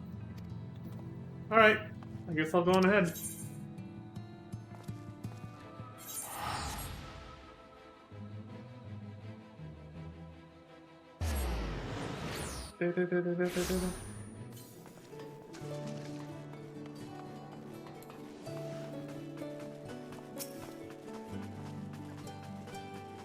Sup?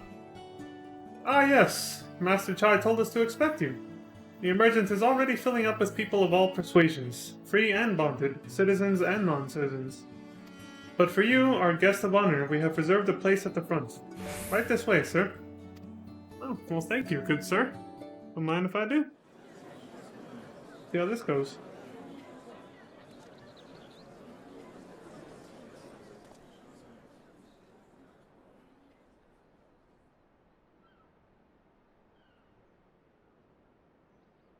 Go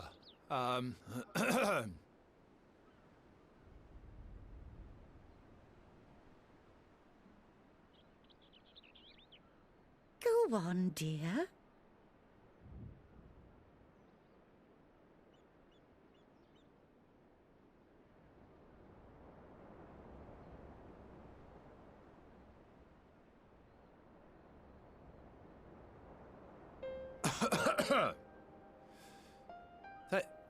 Thank you all for gathering here today. But before going any further, could I ask the free citizens of Yulmore to look around?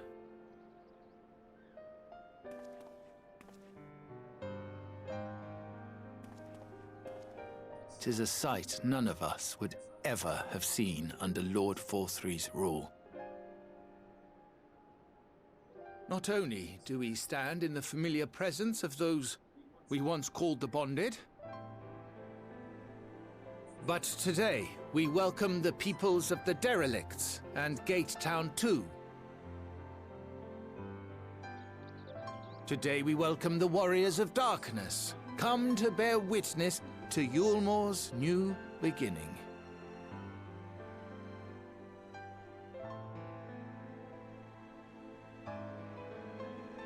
As you know, an election was recently held, at the end of which I had the honor of being chosen to succeed Lord Forthree. You place great faith in me, and I promise to do my utmost to live up to your expectations, and I will seek always to carry out the duties of this office with integrity and fairness.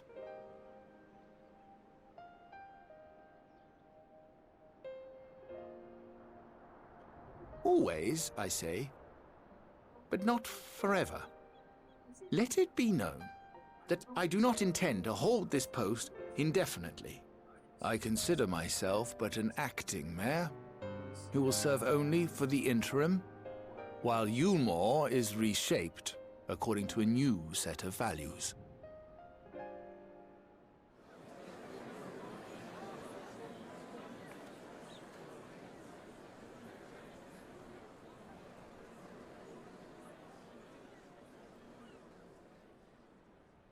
No longer can we think of ourselves as divided, as the free and the bonded, citizens and non-citizens.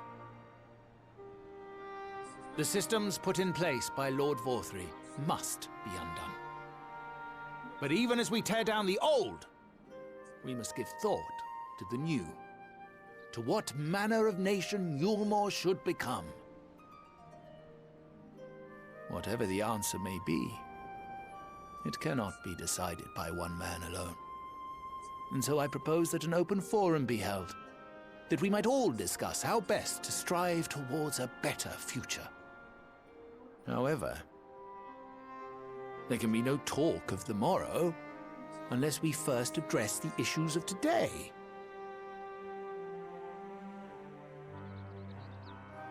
Securing new sources of food, rebuilding relations with our neighbors, re-establishing industry. There is much and more that needs to be done.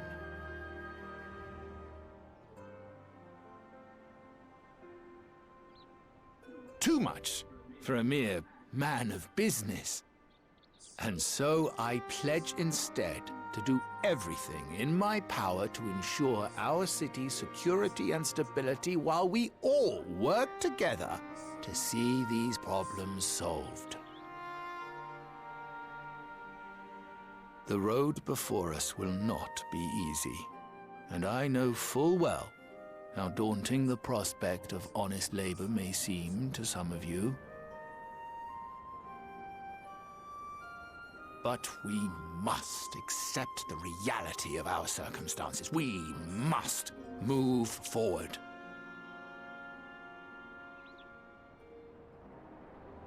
This much we owe to ourselves and to the brave heroes who risked their lives to bring back the night. Once we have shored up our city's foundations and regained some semblance of normality, let us reconvene to speak of the future. Until then, I humbly ask that you lend me and each other your strength. For Yulmore!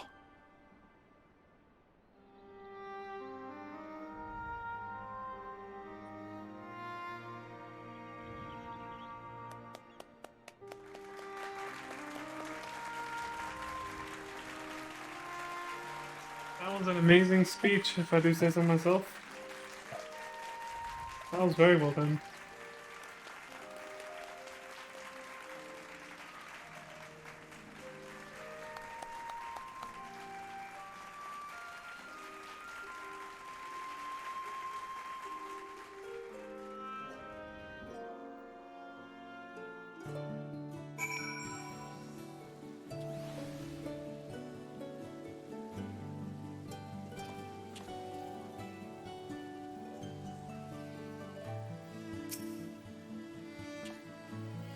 Seeing everyone come together like that, it was beautiful, that was. It was.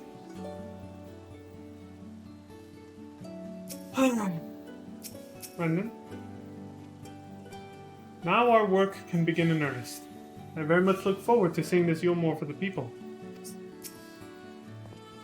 Wasn't he simply wonderful? Seeing him take charge of the room as he did? Oh, it reminds me why I fell in love with... why I fell for him in the first place. Same thing, but less words. The city of final pleasures, they used to call this place, back when the world was ending. But now? Now I hope it will become the city of new endeavors. I like that. It's a fancy, nice new name.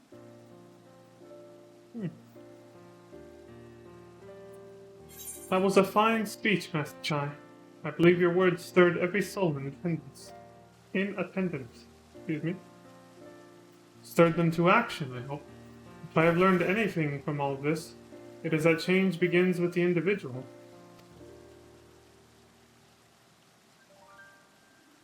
It is but a matter of finding the strength to take the first step. Assuming my fellow Yulmorans can, it shall be my honor and privilege to help them walk this road we have chosen. But we must not forget the individuals who made all of these changes possible.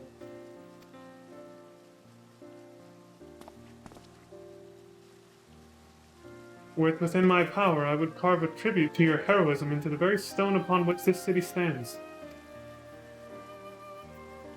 Thanks, but... appreciate the thought, but, don't need to go that far. I hate to change the subject, darling, but now that you have officially taken office, have you given any thought to your mayoral seat?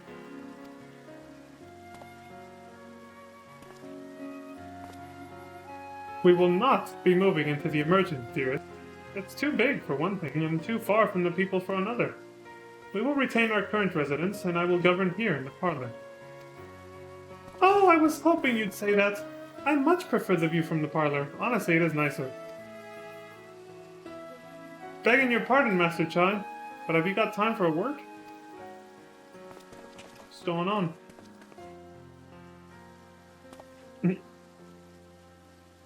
Yes. Yes, of course. Hathen Bet? Aye, that's me. I liked your speech, but there's folk outside these walls that don't even have enough food to last till tomorrow, and more who are counting their crumbs. If you have a plan to change that, I want to help set things in motion. Then we've much to discuss. No sooner do I take office than my work begins in earnest. Well, I suppose I brought it upon myself. Thank you again for your help, Leon. I hope to see you again before long.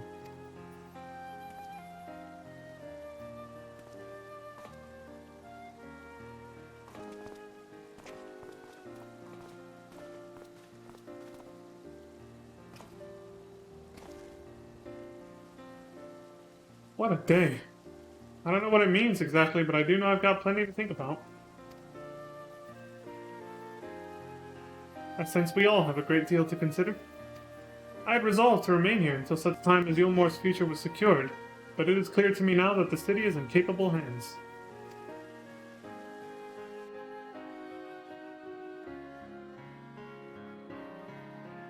I have every confidence they will find their way, and I believe it is time we went on ours. Yeah. Time to say goodbye for a little while.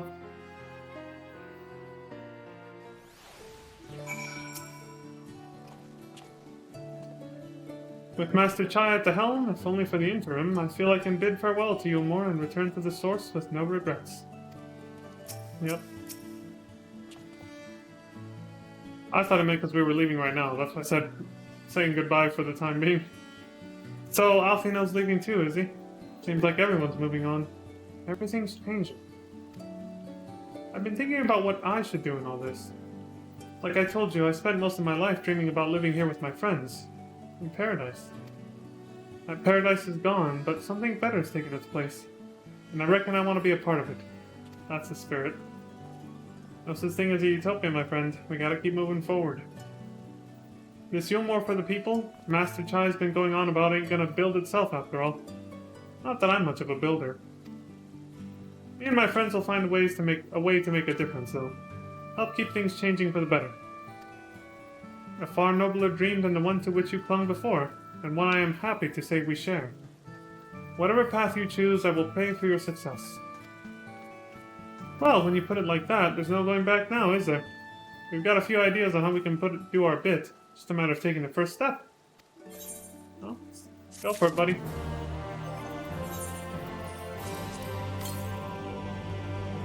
Also,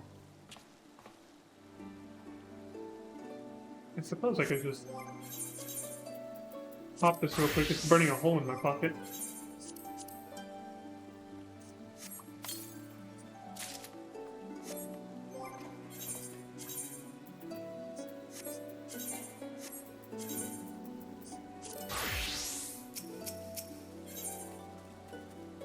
Vows of Virtue, Deeds of Cruelty. The final quest for 5.1. Truly, to see Kai Shir thus inspired by her actions is inspiring in itself. Yet, however much I may wish to stay and see what comes of his efforts here in Yulmore, we have matters of our own to attend to. Come, we should return to the Crystal Tower. Mayhap Beklug's studies have borne fruit in our absence. Right.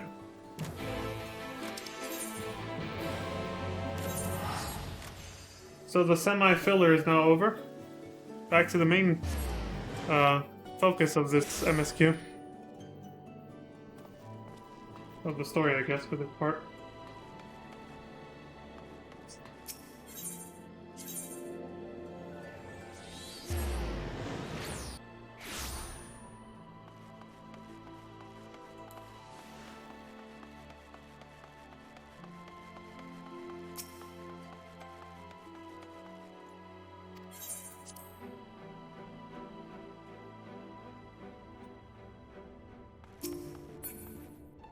Alfina? It would seem Alice has yet to return from the inn at Journey's Head.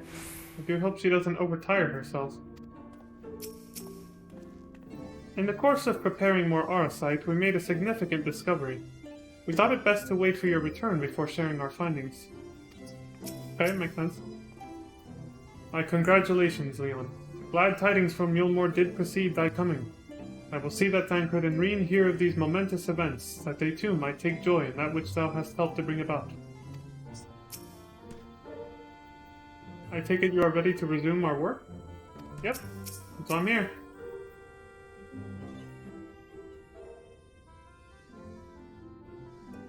Welcome back. We are given to understand the new mayor has taken office in Yulmore. Indeed, our good friend Master Chai was elected by popular vote, and, after some considerable soul-searching, chose to accept the post. It is a shame you weren't able to attend his inaugural speech, but I have no doubt you will see more of him in the future. But tell me, how fared you in preparing the White Aurosite? Any luck? Our work did not proceed quite as expected. Uh-oh. In your absence, we had a frank discussion on the principles of soul transference, and concluded at length that White Aurosite was ill-suited for our purpose. But, Urianger, did you not say that, compared to the massy soul of an Ascian, the stone could house one of ours with ease? That I did, and armed as we are with Beklug's invaluable insight, would indeed prove a trifling matter. were we to disregard the inviolable link twixt mind and soul. A link which would, we did belatedly realize, be weakened most perilously in the process of rendering our soul dormant, as our sight doth require. Thus, the shedding of these fleshly simulacra and the surfeit of ether which compriseth them would in all likelihood deprive us of our psyches as well. You'd become like Ulrich. You know, that crossed my mind back when we were back at the inn at Journey's Head. I was like, wait, if they go into stasis, won't they end up just like Ulrich, just all Papega and gone? I didn't voice my concern back then, but I was just like, it just crossed my mind. I was like, It would theoretically be possible to channel your minds into the Arasite instead. Excuse me. But we would more than likely sacrifice your souls in the process. Which is why we have abandoned that plan and instead devoted our time to finding a means by which mind and soul might be transported together. Then we are no closer to a solution than when we first began. It is a vexing conundrum indeed, but one for which the Crystal Exarch has posited a most intriguing solution. What do you have? When our discussions turned to the transference of memories and the psyche, I could not help but be reminded of a technique with which I have personal experience. Leon, do you recall what we learned of my eyes from our encounter with Doga and Une? How could I not? I speak of the royal eye of the Alagan imperial line, gifted to my forebears through the blood and memories of the ancient Alagans. It is by this gift that I am able to control the Crystal Tower. If we were to gain an understanding of the technology by which the Alagans were able to accomplish this transference, perhaps then we could keep mind and soul together. Imagine, if you will, a device like unto a soul crystal, replete not only with our worldly memories, but also the bountiful energies of the soul. That is our current avenue of investigation, and we will follow it wheresoever it leads. Okay. While we are thus engaged, I think it best that Leon return to the source and inform Kral and the others of our findings. Agreed. I imagine Tataru will be relieved to hear we've made progress of a sort. Then I would beg leave to relay our findings on Tancred and Reen, and to assist where I may in their investigation of the Empty. Yes, please do. Should we have need of your counsel, we will not hesitate to summon you. See you back at the Empty, Oriange.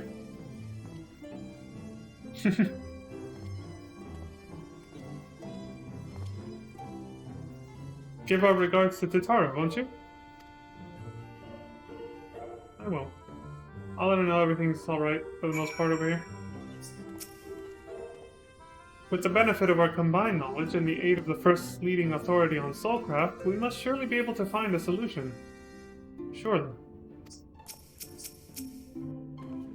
Beklug insists we resume our work forthwith, but I grow weary at the thought. Oh, what I would not give for a cup of tea and perhaps a vanilla tart. That's the first time, that's a very rare moment where we see a Stola who's actually like, can I have a break, please? Like, I'm not a fucking machine, I can't just, work endlessly going from one thing to another. That's good, it humanizes her a bit more. Sometimes she seems a little too stoic and stalwart. It's good to see her even be like, okay, listen, I'm tired. I need a break, guys, come on. Even I can't go on forever. I pray the link to their bodies in your world will endure a while longer. Should it fail, our efforts will be for naught. Yeah, if their bodies suddenly lose the link to their souls before we can, execute this solution or whatever, it's over. Mark my words, Leon. We will unlock the secrets of the Alagan Eye and see the others return home. There was a time when I thought these eyes a curse, But for what they have enabled me to do, and what they may yet make possible, I see now they are a blessing. Yeah? Back to the Thorth we go.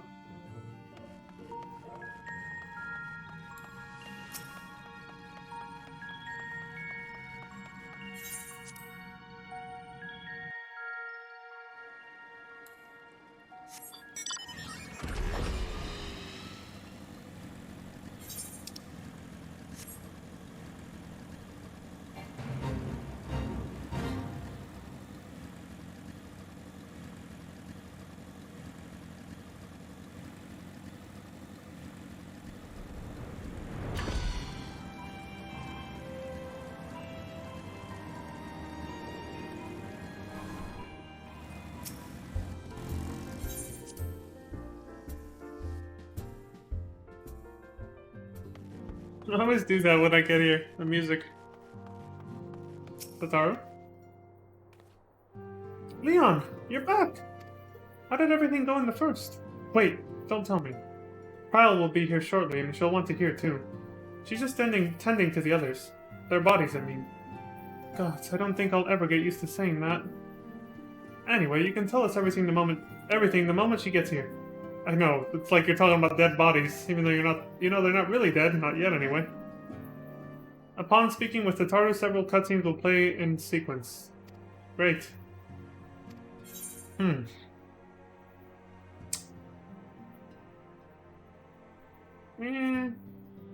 Yeah, I'll manage. Sure, this thing's fucking cute. Alright, let's do it.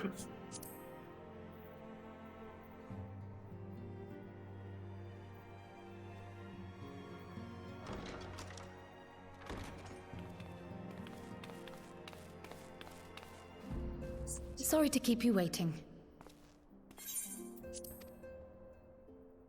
I've carried out the treatment as per Master Matoya's instructions.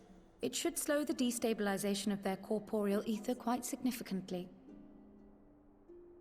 But tell me, how fare our friends in the first?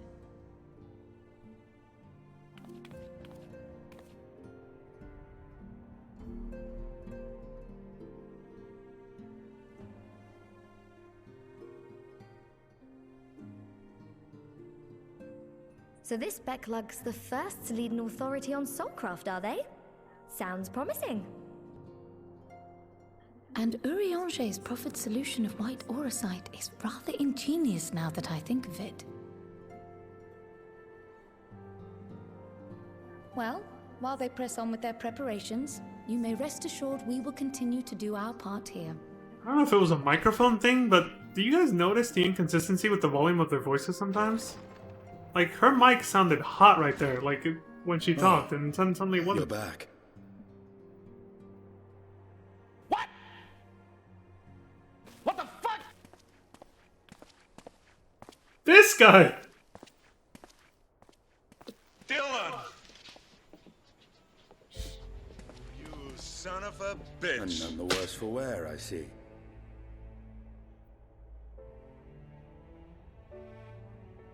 Estinian! Oh, thank the gods! We've been worried sick. Did you lose your link pearl or something? The situation in Garlemald has become more complicated. I was making my escape from the capital when I ran into one of yours, Riol. He thought it best we come straight here.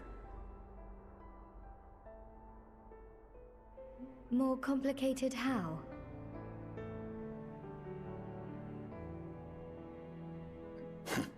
Where to begin? After entering the Empire via Razad Han, I went about my mission of investigating Black Rose. It was then, inside a provincial factory, that I encountered the one who styles himself Shadow Hunter, Gaius Baelsar. Our goals being apparently aligned, we joined forces and ventured on into the heart of the capital, to the very Imperial Palace itself.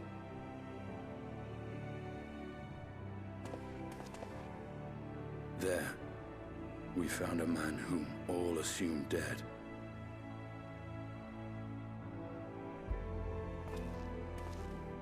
But his soul lives on, and he has wrested back his flesh. Xenos Ye Galvus.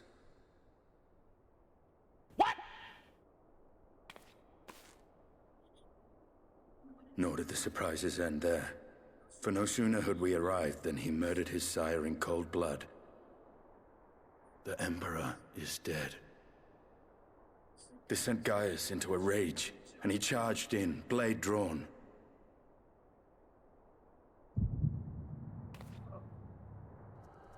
Okay. What's wrong? I guess you won't have to tell me and Kyle the rest of the story, because we're about to see it. Holy shit. What the hell is that so loud?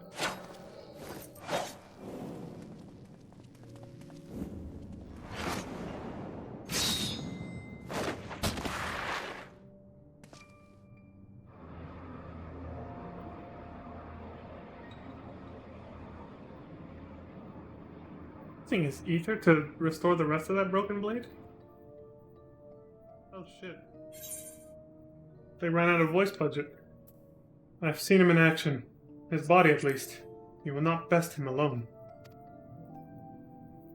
Nay, death will not come easily to that thing. If you would join me, then by all means. For what good it will do.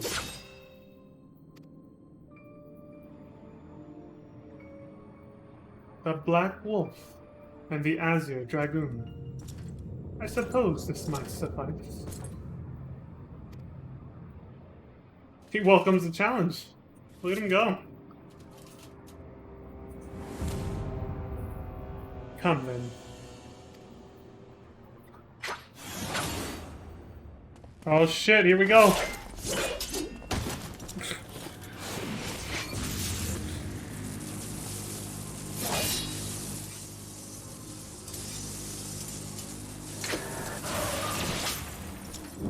Oh shit! He grabbed his lance by the tip.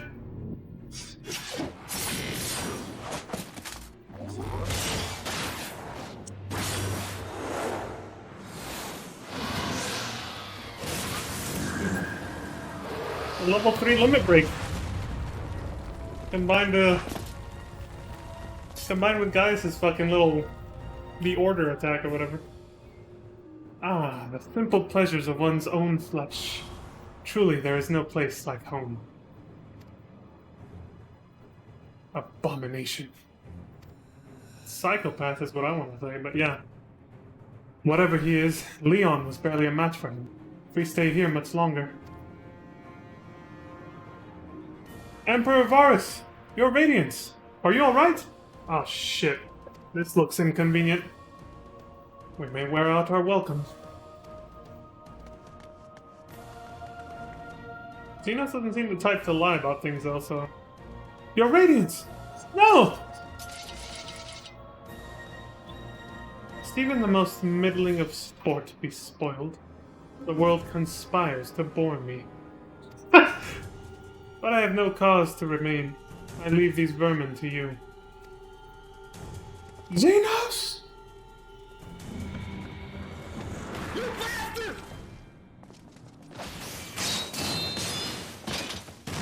Oh shit! Well, any bright ideas?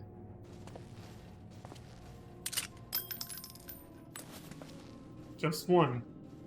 They were accurate. There was only 6 bullets. Those revolvers tend to only be 6 cylinders.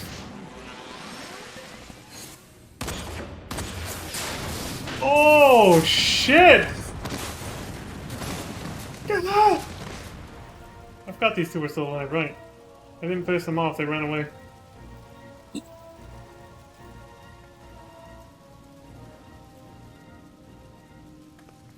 Your radiance! Anya and Julia. The intruders have taken flight. I repeat, the intruders have taken flight. Deploy all available Magitech armor. We cannot let them escape.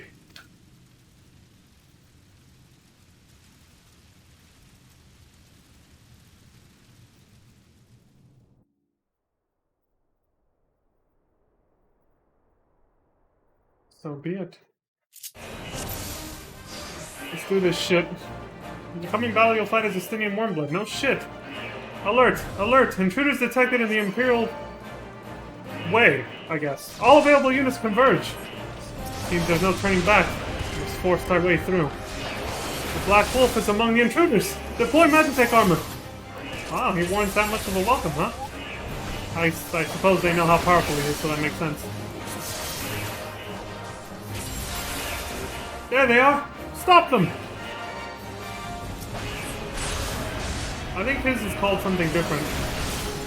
Rather than Dragon Tire Dive or whatever it was.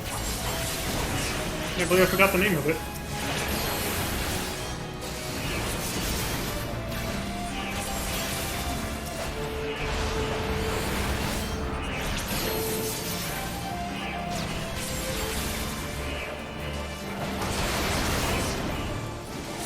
You like how they don't spoil the duty at all this time around? They didn't say, Are you prepared for a quest battle? No. They just said get ready for some cutscenes, and then all of a sudden you get thrown into this shit. Ugh, there's no end to them.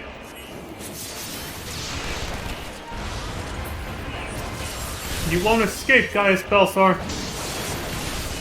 My god. You'll pay for your crimes, traitor. Jesus. I was wondering when the Imperial Guard would appear. Focus on the Magitech armor first. Right.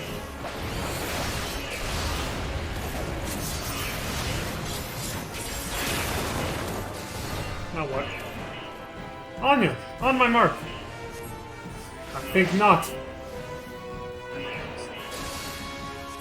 Damn it! Struck down just like that. This way. Quickly! We must be stopped. Damn you, Gaius.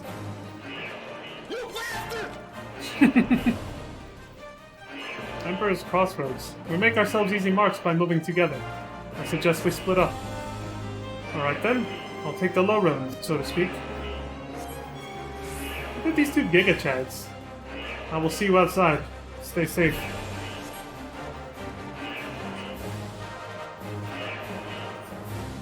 Not this way? Nope. Instructions unclear. It's this way. But I don't have elusive jump. That could have helped rectify that.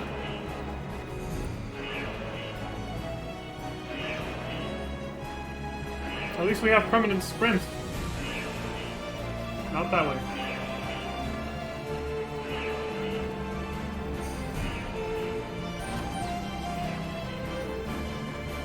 Principal dynamics. Thought I'd make the camera movement a little cinematic, why not?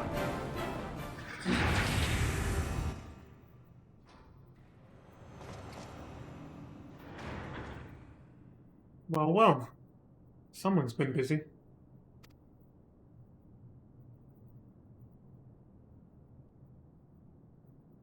Hell is that?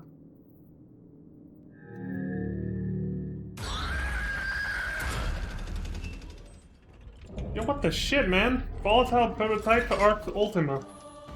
That is some nightmare fuel. And you would bar my way, would you? So be it. Come, Nidhogg. Lend me your strength!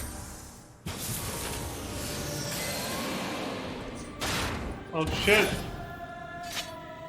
Dragon's blood. The upgraded version too. That's one way to pilot? I guess? That's disturbing. You basically merged with it. It seems we've been afforded an impromptu field test. Ready all battle data, and begin test sequence 2.0. Alright.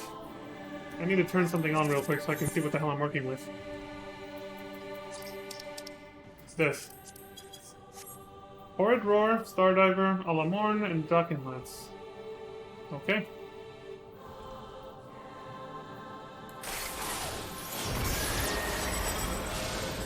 Initiating synthetic Arithite system. All systems now fully functional. What does this do? Say.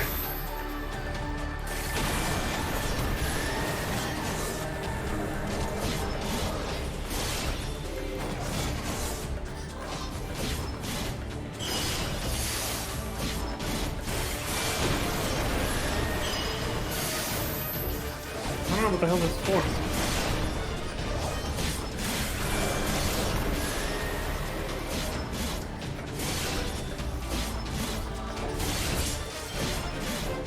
We haven't much time. I said ready to battle data, damn you!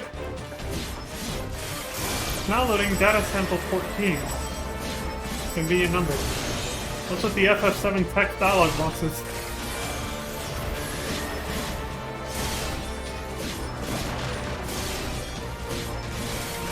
Probably a way to denote that it's technology, like an AI talking.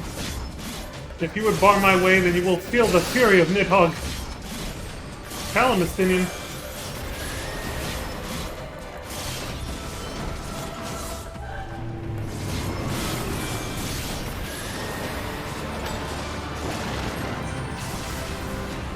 Oh, that's what it's for, okay. So that's his cue for telling you to use Horrid Roar.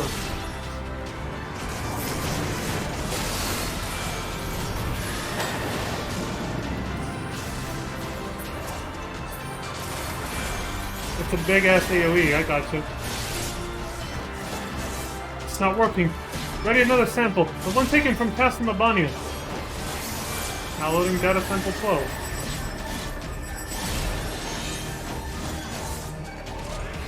Oh, Drakenlance is to put a bleed on me. I gotcha. I was wondering how I was putting. I was like, was that Horrid Roar? No, I got it now. Alright. So that's just a dot.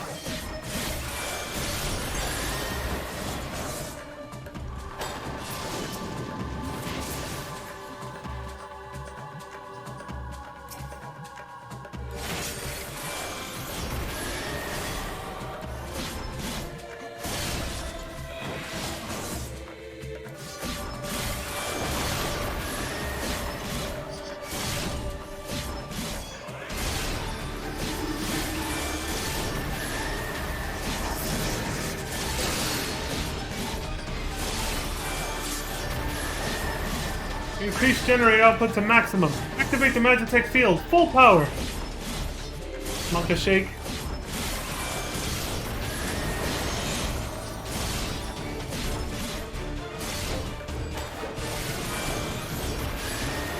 It works. It works. Ha ha ha ha! Arc Ultima is unstoppable. Unstoppable? We shall see about that. Alright. Nidhogg, show them your fury. Transcend your limits, buddy. Damn!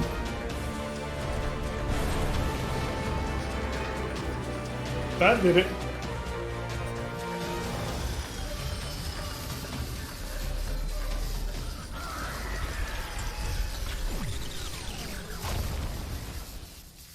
God, that's disturbing.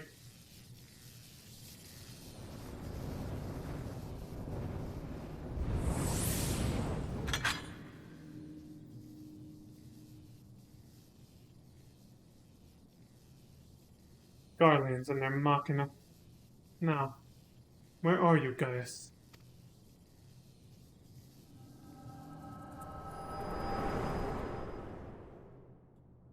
Wonder what Gaius would have thought if he had gone the way that Estinian went. Your level is no longer synced. Thanks. That was a quest battle that was just thrown right at us. Prala was there too. Maybe she was playing as Gaius. Are you alright? It was a two-player quest battle. Prala was playing as Gaius and I was Estinian.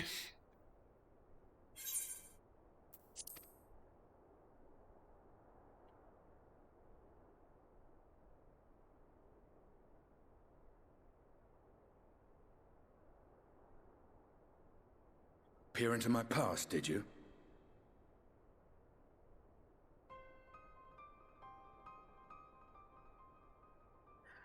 Well, I didn't quite relive the experience as you did, but I bore witness to it all. Oh. It was more hands-on for me then, was it? I'm still not sure what I think of this gift of yours. But no matter. Our confrontation was cut short when the Imperial Guard arrived. It was then that Xenos took his leave, citing boredom. To think their research into the Echo could bear such fruit. Escaping death, jumping from one body to the next, and returning to his own after all this time. He is an Ascian in all but name.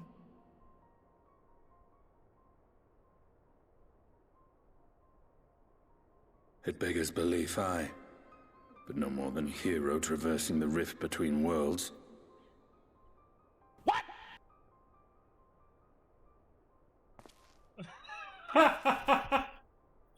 Yeah, I get it. My concerns are far more prosaic.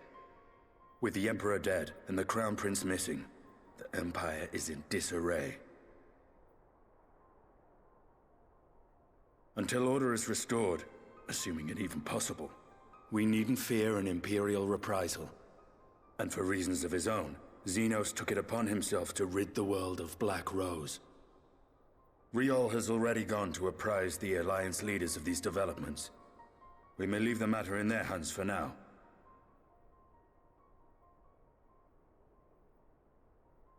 Then perhaps we have seen the last of the fighting at Gimlet. Though, if it comes to civil war, I cannot help but fear for the provinces.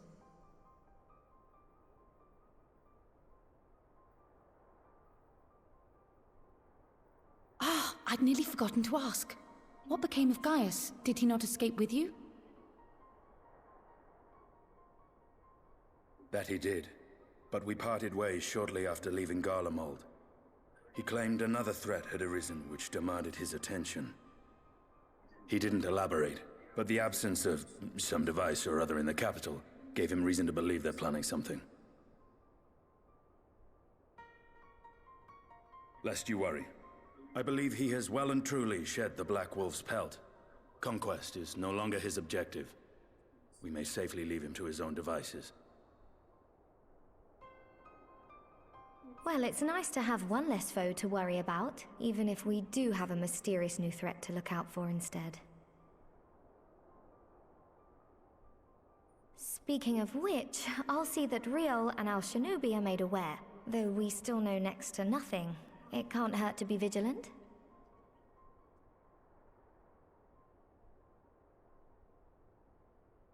Well then, with Black Rose nipped in the bud, I believe I've fulfilled my part of the bargain.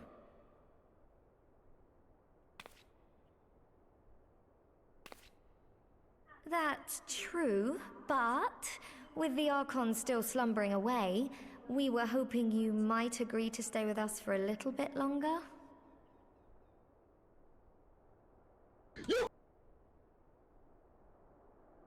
Sorry, but I'm not inclined to extend my contract.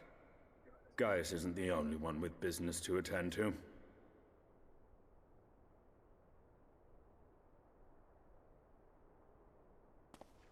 Thank you for your help then, Estinian. I see why Alphino admires you so.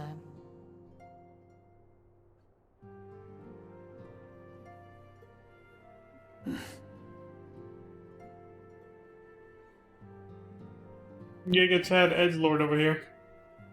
Farewell, my friend. See that you don't make a habit of dozing off in battle. Yeah, I forgot to thank you for that. Sorry about that. Thanks for saving my ass. Otherwise, Elidibus would have had me right there and then.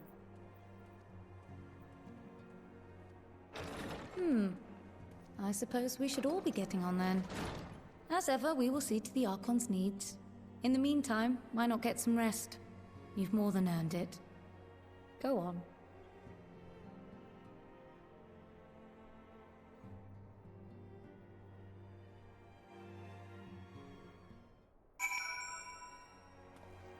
Oh, you heard the lady. I guess we're resting. Though they have yet to find a workable solution, Yustol and the others are making progress, and we cannot ask for more than that.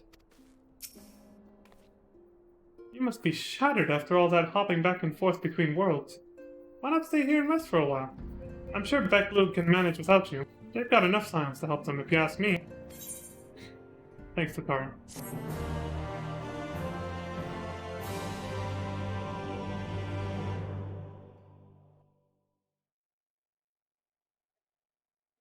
Meanwhile, in Garlemald,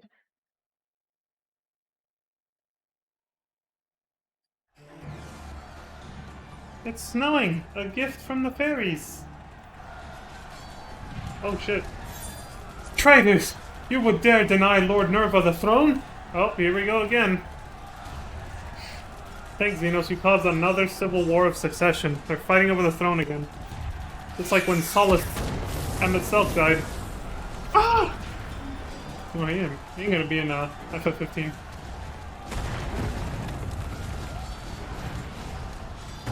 Onward! Before this day is done, victory shall be ours! Well, it gives us the respite and, I dare say, a bit of an advantage. The likes of which we had back in Realm Reborn when Solus first died, quote-unquote. I meant self. Thanks, Dinos. You kinda helped us out. Unintentionally, by killing your dad. Boring, boring, boring. Do you think? I find it amusing. Like dogs herding cattle to the slaughterhouse.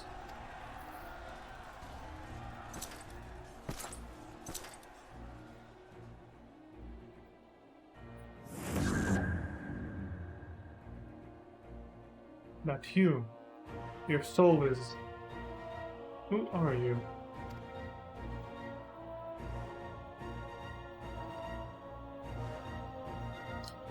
Before your majesty, I am but another dog, lost in want of a new master. A hunting dog, if you should wish it so. For I know full well the prey you would seek next.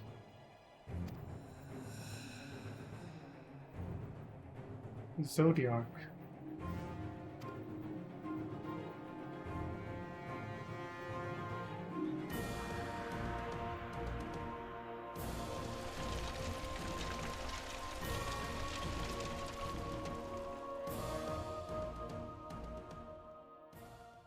That mouth.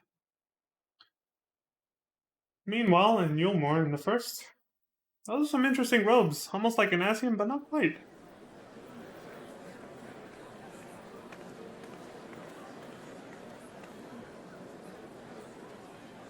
Quite the same robes as other Asians, a little different. Did you hear? The mayor's reopening Daedalus Stoneworks and they're looking for laborers.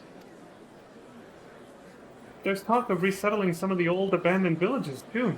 They're even laying on free Talos to help anyone willing to make the move. Free Talos? Ha! We best get packing. Excuse me. Steady work, board and lodging. If that's not a recipe for hope, I don't know what is.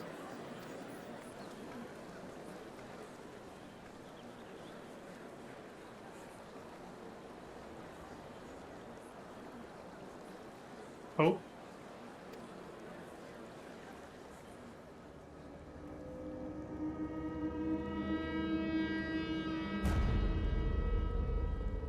Yes. So long as I yet live, I would see that feeble flame rekindle.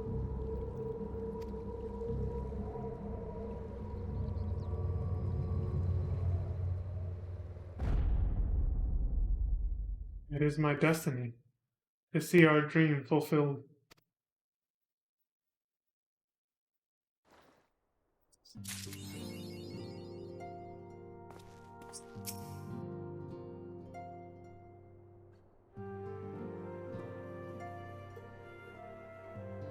Leon, might I ask a favor of you? Not normally one to pry, but Flaminda's been oddly distracted ever since you came back to tell us of your travels in the first. This is where it goes. Would you go and see if she's alright? Yeah. Finally, we reached that point. This is where I was supposed to do that questline. I think this is new. You need to concern yourself with affairs here in Eorzea. The situation at the Gimlet Dark is well in hand thanks to the Alliance, and our efforts in containing potential primal threats have proven more than effective. I confess, there is not a great deal I can do myself, but I am no less determined to do my part, which is why I focus my efforts on recruiting others to join our cause. That is quite effective, actually. Not bad. Mistress Kryl has apprised us of the Archon's present and unexpected situation. You may rest assured we will support her in any way we can to keep their bodies safe. Okay. Ultimate? With Riel now out in the field, I was asked to return to make up for his absence. Alas, Hori and the others were unable to accompany me. Where are they? Probably just, you know... Oh, right. Primal Hunters. Maybe they joined Ehrenwald. Yeah.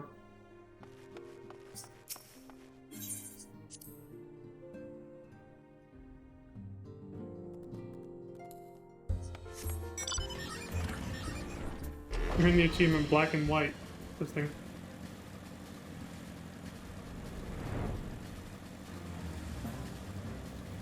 And see, now it's where it's unlocked. The one final journey thing. So yeah, like I said last time, I'll pretty much just, you know, bring up the old clip of what I did last time. At this point, just reading it back over and going through it again, kind of meh.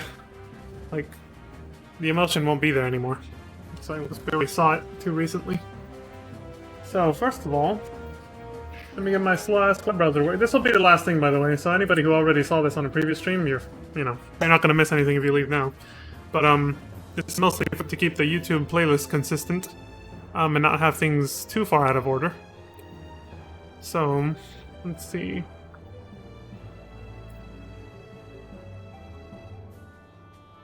Damn. Dun, dun, dun, dun, dun, dun. Goddamn, streaming slows down my, well, everything really. Well, my PC though. Let's see. Click here. Videos. Broadcasts. So it was right after, it was literally at the finale of Shadowbringers, so I know where to find it, at least. It was right here. This one. Let me mute the desktop for a minute, so it doesn't blast you guys.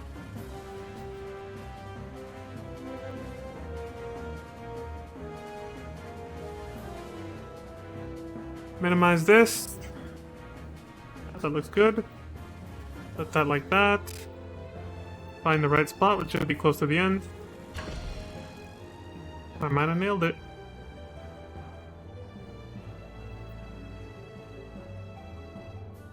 It was literally like the last 15 minutes of the video. Ah, there it is. Alright. Let's see. I'm standing literally in the same spot as I am right now.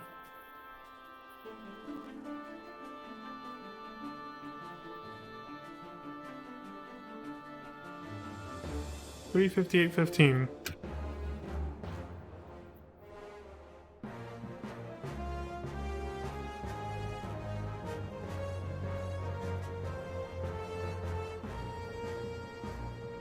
Let me mute my mic for a second so I can hear what the hell's happening in the video before I go.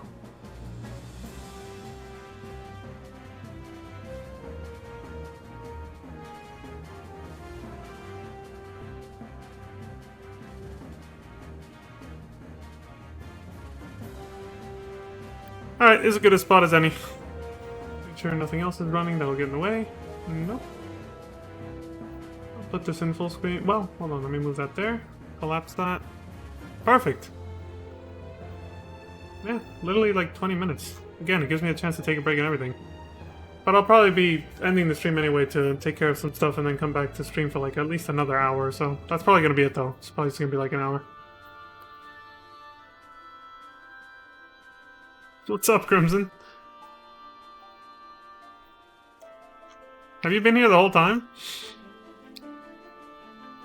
Put that there.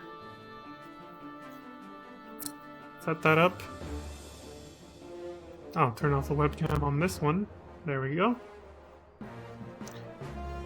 Mute the damn game. And here we go. Well, you arrived just in time because I was about to piss off for like 20 minutes.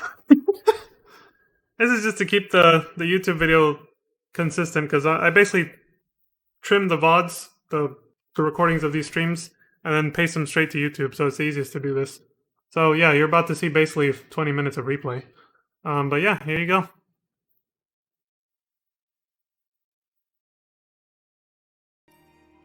Tales from the Shadows. After learning what became of Minfilion I, Flamin often found herself reminiscing on their time spent together. And it was during one such moment of remembrance that a missive arrived from Ulda. She is to meet with an old acquaintance on the steps of Thal, and can think of no one better than the Warrior of Light to accompany her.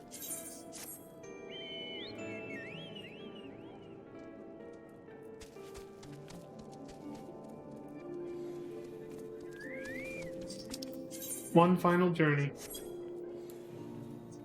Yeah, you know, we gave Frey, you know, their funeral.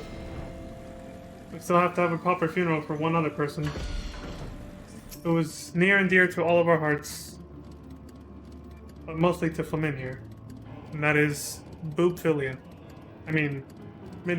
Sorry. One final journey. Flamin appears lost in her memories. Oh, Leon. Forgive me, I did not see you there. It's alright. Ever since you spoke to me of your last moments with Minfilia, I find myself often thinking of the moments I shared with her.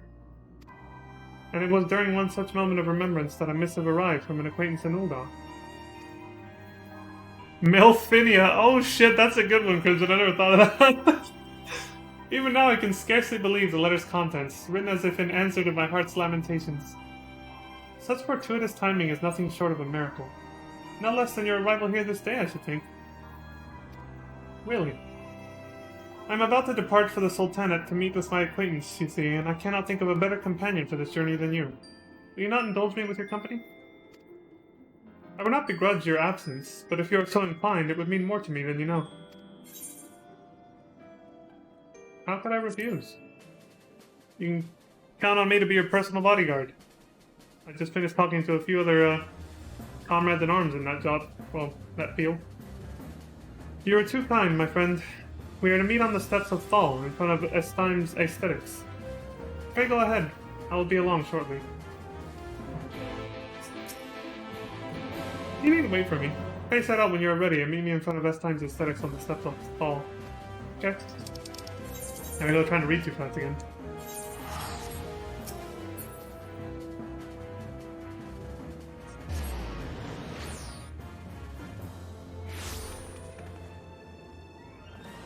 Phew!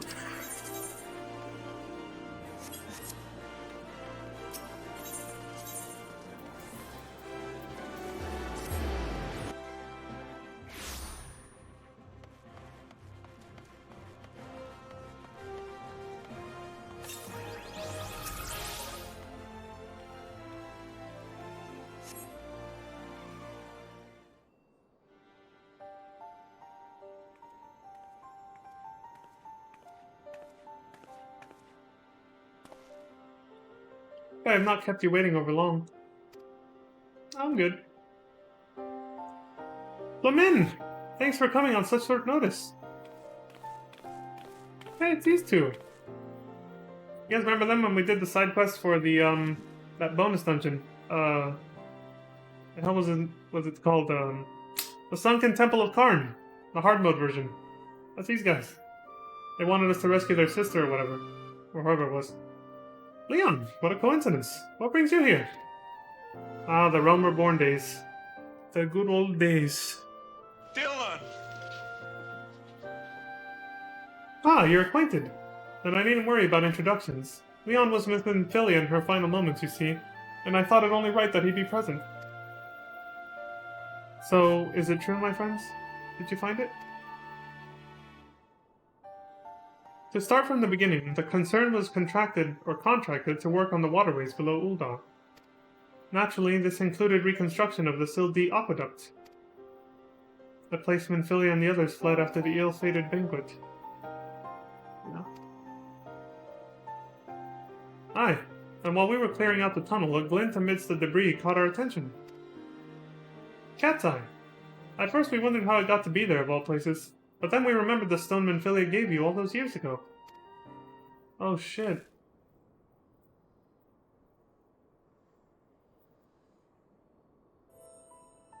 There's no mistake about it. This is the self-same stone. Oh man. The feels are gonna come in hot. The very first stone she ever unearthed. Let me open this up real quick. In those halcyon days when she was still called Acilia. Look at her, all tiny and cute. She was beaming with pride when she presented it to me. It was a gift I would treasure for years to come.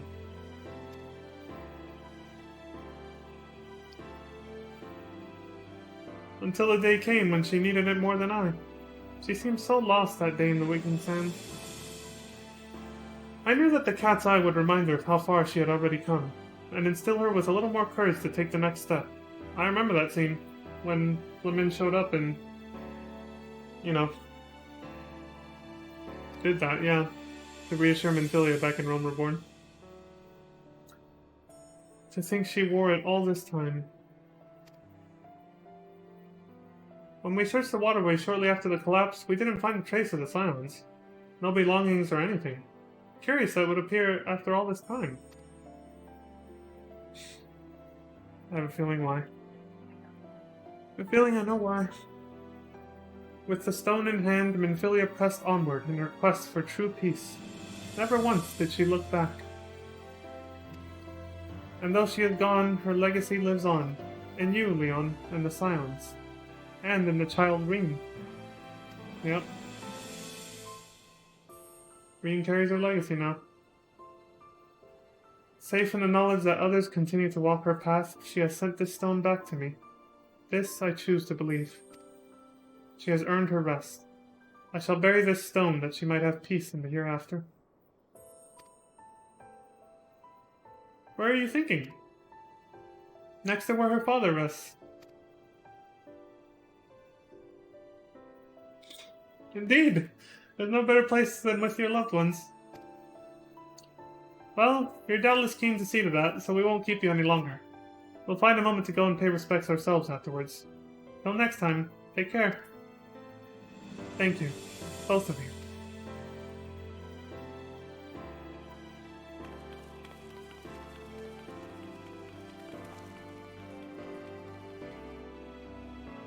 Warburton was interred here in Ul'dah at Eralig's burial chamber, but around the time of the Scion's founding, he was moved to the Church of Saint Adama Landama under the care of Father Illud. I remember him. Come, Leon, let us seek out the Father and request his permission to bury the stone. Right. God, that is a beautiful song. Fits the occasion.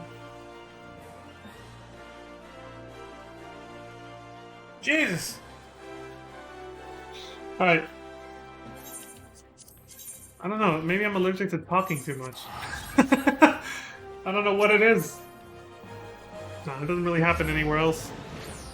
Maybe it's just because the air becomes too stagnant in here when I'm streaming. It does get pretty fucking hot, so I don't know. Inside of my nose just gets all ticklish and then bam.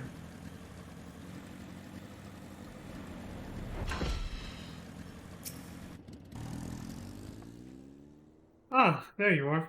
I was just telling Father Illud about Minfilia and the cat's eye. Welcome, my son, welcome. Flamin has explained to me the purpose of your visit, and I see no reason to refuse you. Minfilia would wish to rest with her father. I have known her since she was but a child, full of hope and wonder, an aspiring young miner following in Flamin's footsteps. A dutiful student, to be sure. Nary a day passed that she did not set out into the wilderness with a pickaxe in hand. But fate would see her set aside the miner's tools and instead don a mantle of far greater responsibility. She was as passionate then as she was in her childhood, a fire in her eyes that refused to be extinguished. It was that flame that compelled me to lend the Scions my support, without a moment's hesitation. To now see so many brave and noble souls continue her work, it only reaffirms that I was right to place my faith in. Ah, forgive my meandering musings. You have not come to hear me wax nostalgic. Pray see to burying the cat's eye. The 12's blessings be upon you. Thank you, Father Illud. Come, Leon. Warburton's grave is just south of the church.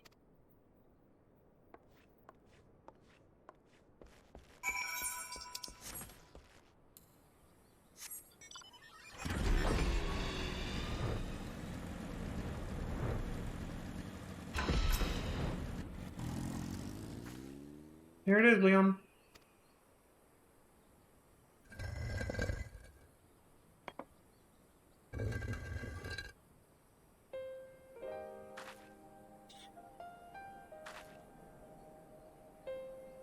It was 20 years ago that Warburton came to Ul'dah, risking life and limb to warn us of the threat encroaching on Eorzea. 20 years ago that my ambition robbed him of his life. A daughter of her whole family.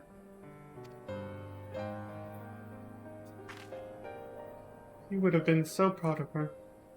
She was a warm, compassionate, and vibrant woman, always ready to answer the clarion call of duty without a moment's hesitation. Just like her father. In the end, that selflessness would have saved not one, but 2 worlds. Now her duty has ended, and though you are worlds apart, I pray with this stone, this precious gem, But Massilia, a part of her remains at your side.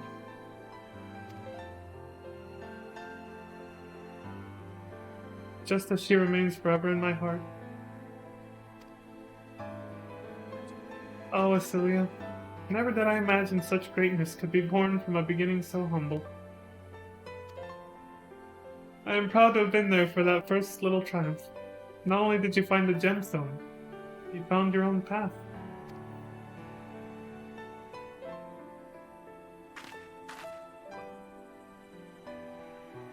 That path took you far away to a place fraught with danger. But you have achieved all that you ever desired, and you have returned. Rest now, Celia, my dearest daughter.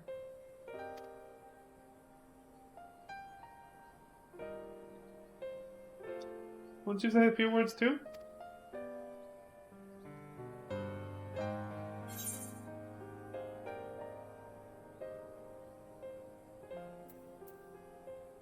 You can rest now, Menzolia.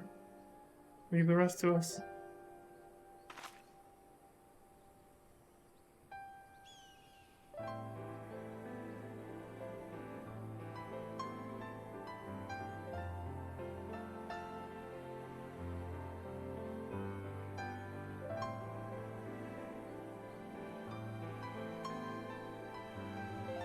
There is much that I've left unsaid to Asilia, but I feel as though a weight has been lifted. With a lighter heart I shall return to Mordona and resume doing my little part for the Scions, for her legacy. Wherever you may be headed, please take care. And when you meet them, do pass my regards to Thancred and Reen and all the others. Will do.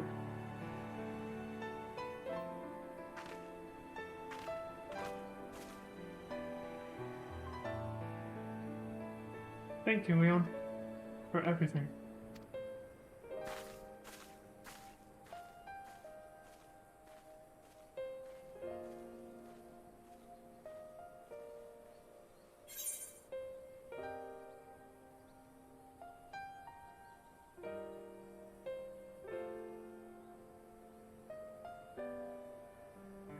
Excuse me.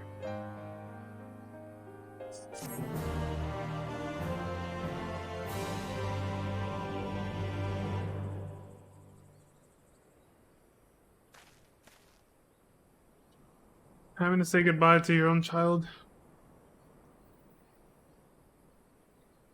gets easier. To think about going through something like that. To people who have lost their children. I can't imagine.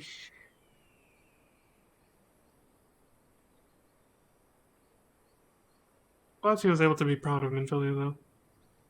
And yeah, she really pulled through at the end. Made up for all those times that, we kind of thought she was just standing around giving out orders, you know? But she made a major sacrifice at the end, so... And, yeah. That's that. Actually, this time. The rest of the post-game content, I can't really start until I've caught up the other version of this character on Ether, so...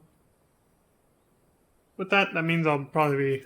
Well, I'll have to take a few days off of streaming, catch it up. Even skipping cutscenes, Shadowbringers is a very, very long game. That's pretty much the end of it, obviously. Because now I'm just moving on, talking about, you know, what happened several days ago. So that's pretty much that. Let me reset this back to its normal audio levels. 16. Set that back to normal. Yeah, it's like a 15-minute quest, literally. That's it. So, thank God, that could have been way worse. Anyway. Back to this now. For a proper, you know, a proper signing off. So, yeah, that wraps up Minfilia's funeral. Like I said, I could have just done the questline again right now, but it wouldn't have invoked the same amount of emotion. That was the first time I'd done it in a pretty long time, so... the reaction wouldn't have been the same, you know? Since I just did it the other day, so... Whew! Anything else? Nope. Everything looks good. Yeah. Alright, folks, and that's it for me. Like I said, I'll try my best to come back and do like another hour or so, but that's pretty much gonna be it. I know how long it's gonna take for me to come back, and yeah, it's probably just gonna be like an hour. 2 will probably be pushing it by the time I get back, but we'll see how it goes. We'll see. So with that, excuse me, will now bid you all farewell. So, as always, thank you all for watching. Thank you for those who came by to say hi and hang out in person. Amy Lorcan, Crimson Arrival, Deathwing Duck. Appreciate all of you. Thank you for coming by to keep me company while I record these videos. And to all of you watching in the future, thank you very much for supporting my content on YouTube and Twitch. I hope I was able to bring y'all some few moments of entertainment with my cringe humor. You know, that kind of shit. So yeah, as always, please take care of yourselves, stay safe out there, take care of each other, and until next time, please have a good morning, afternoon, evening, and good night. Whew. Peace, everyone. See ya.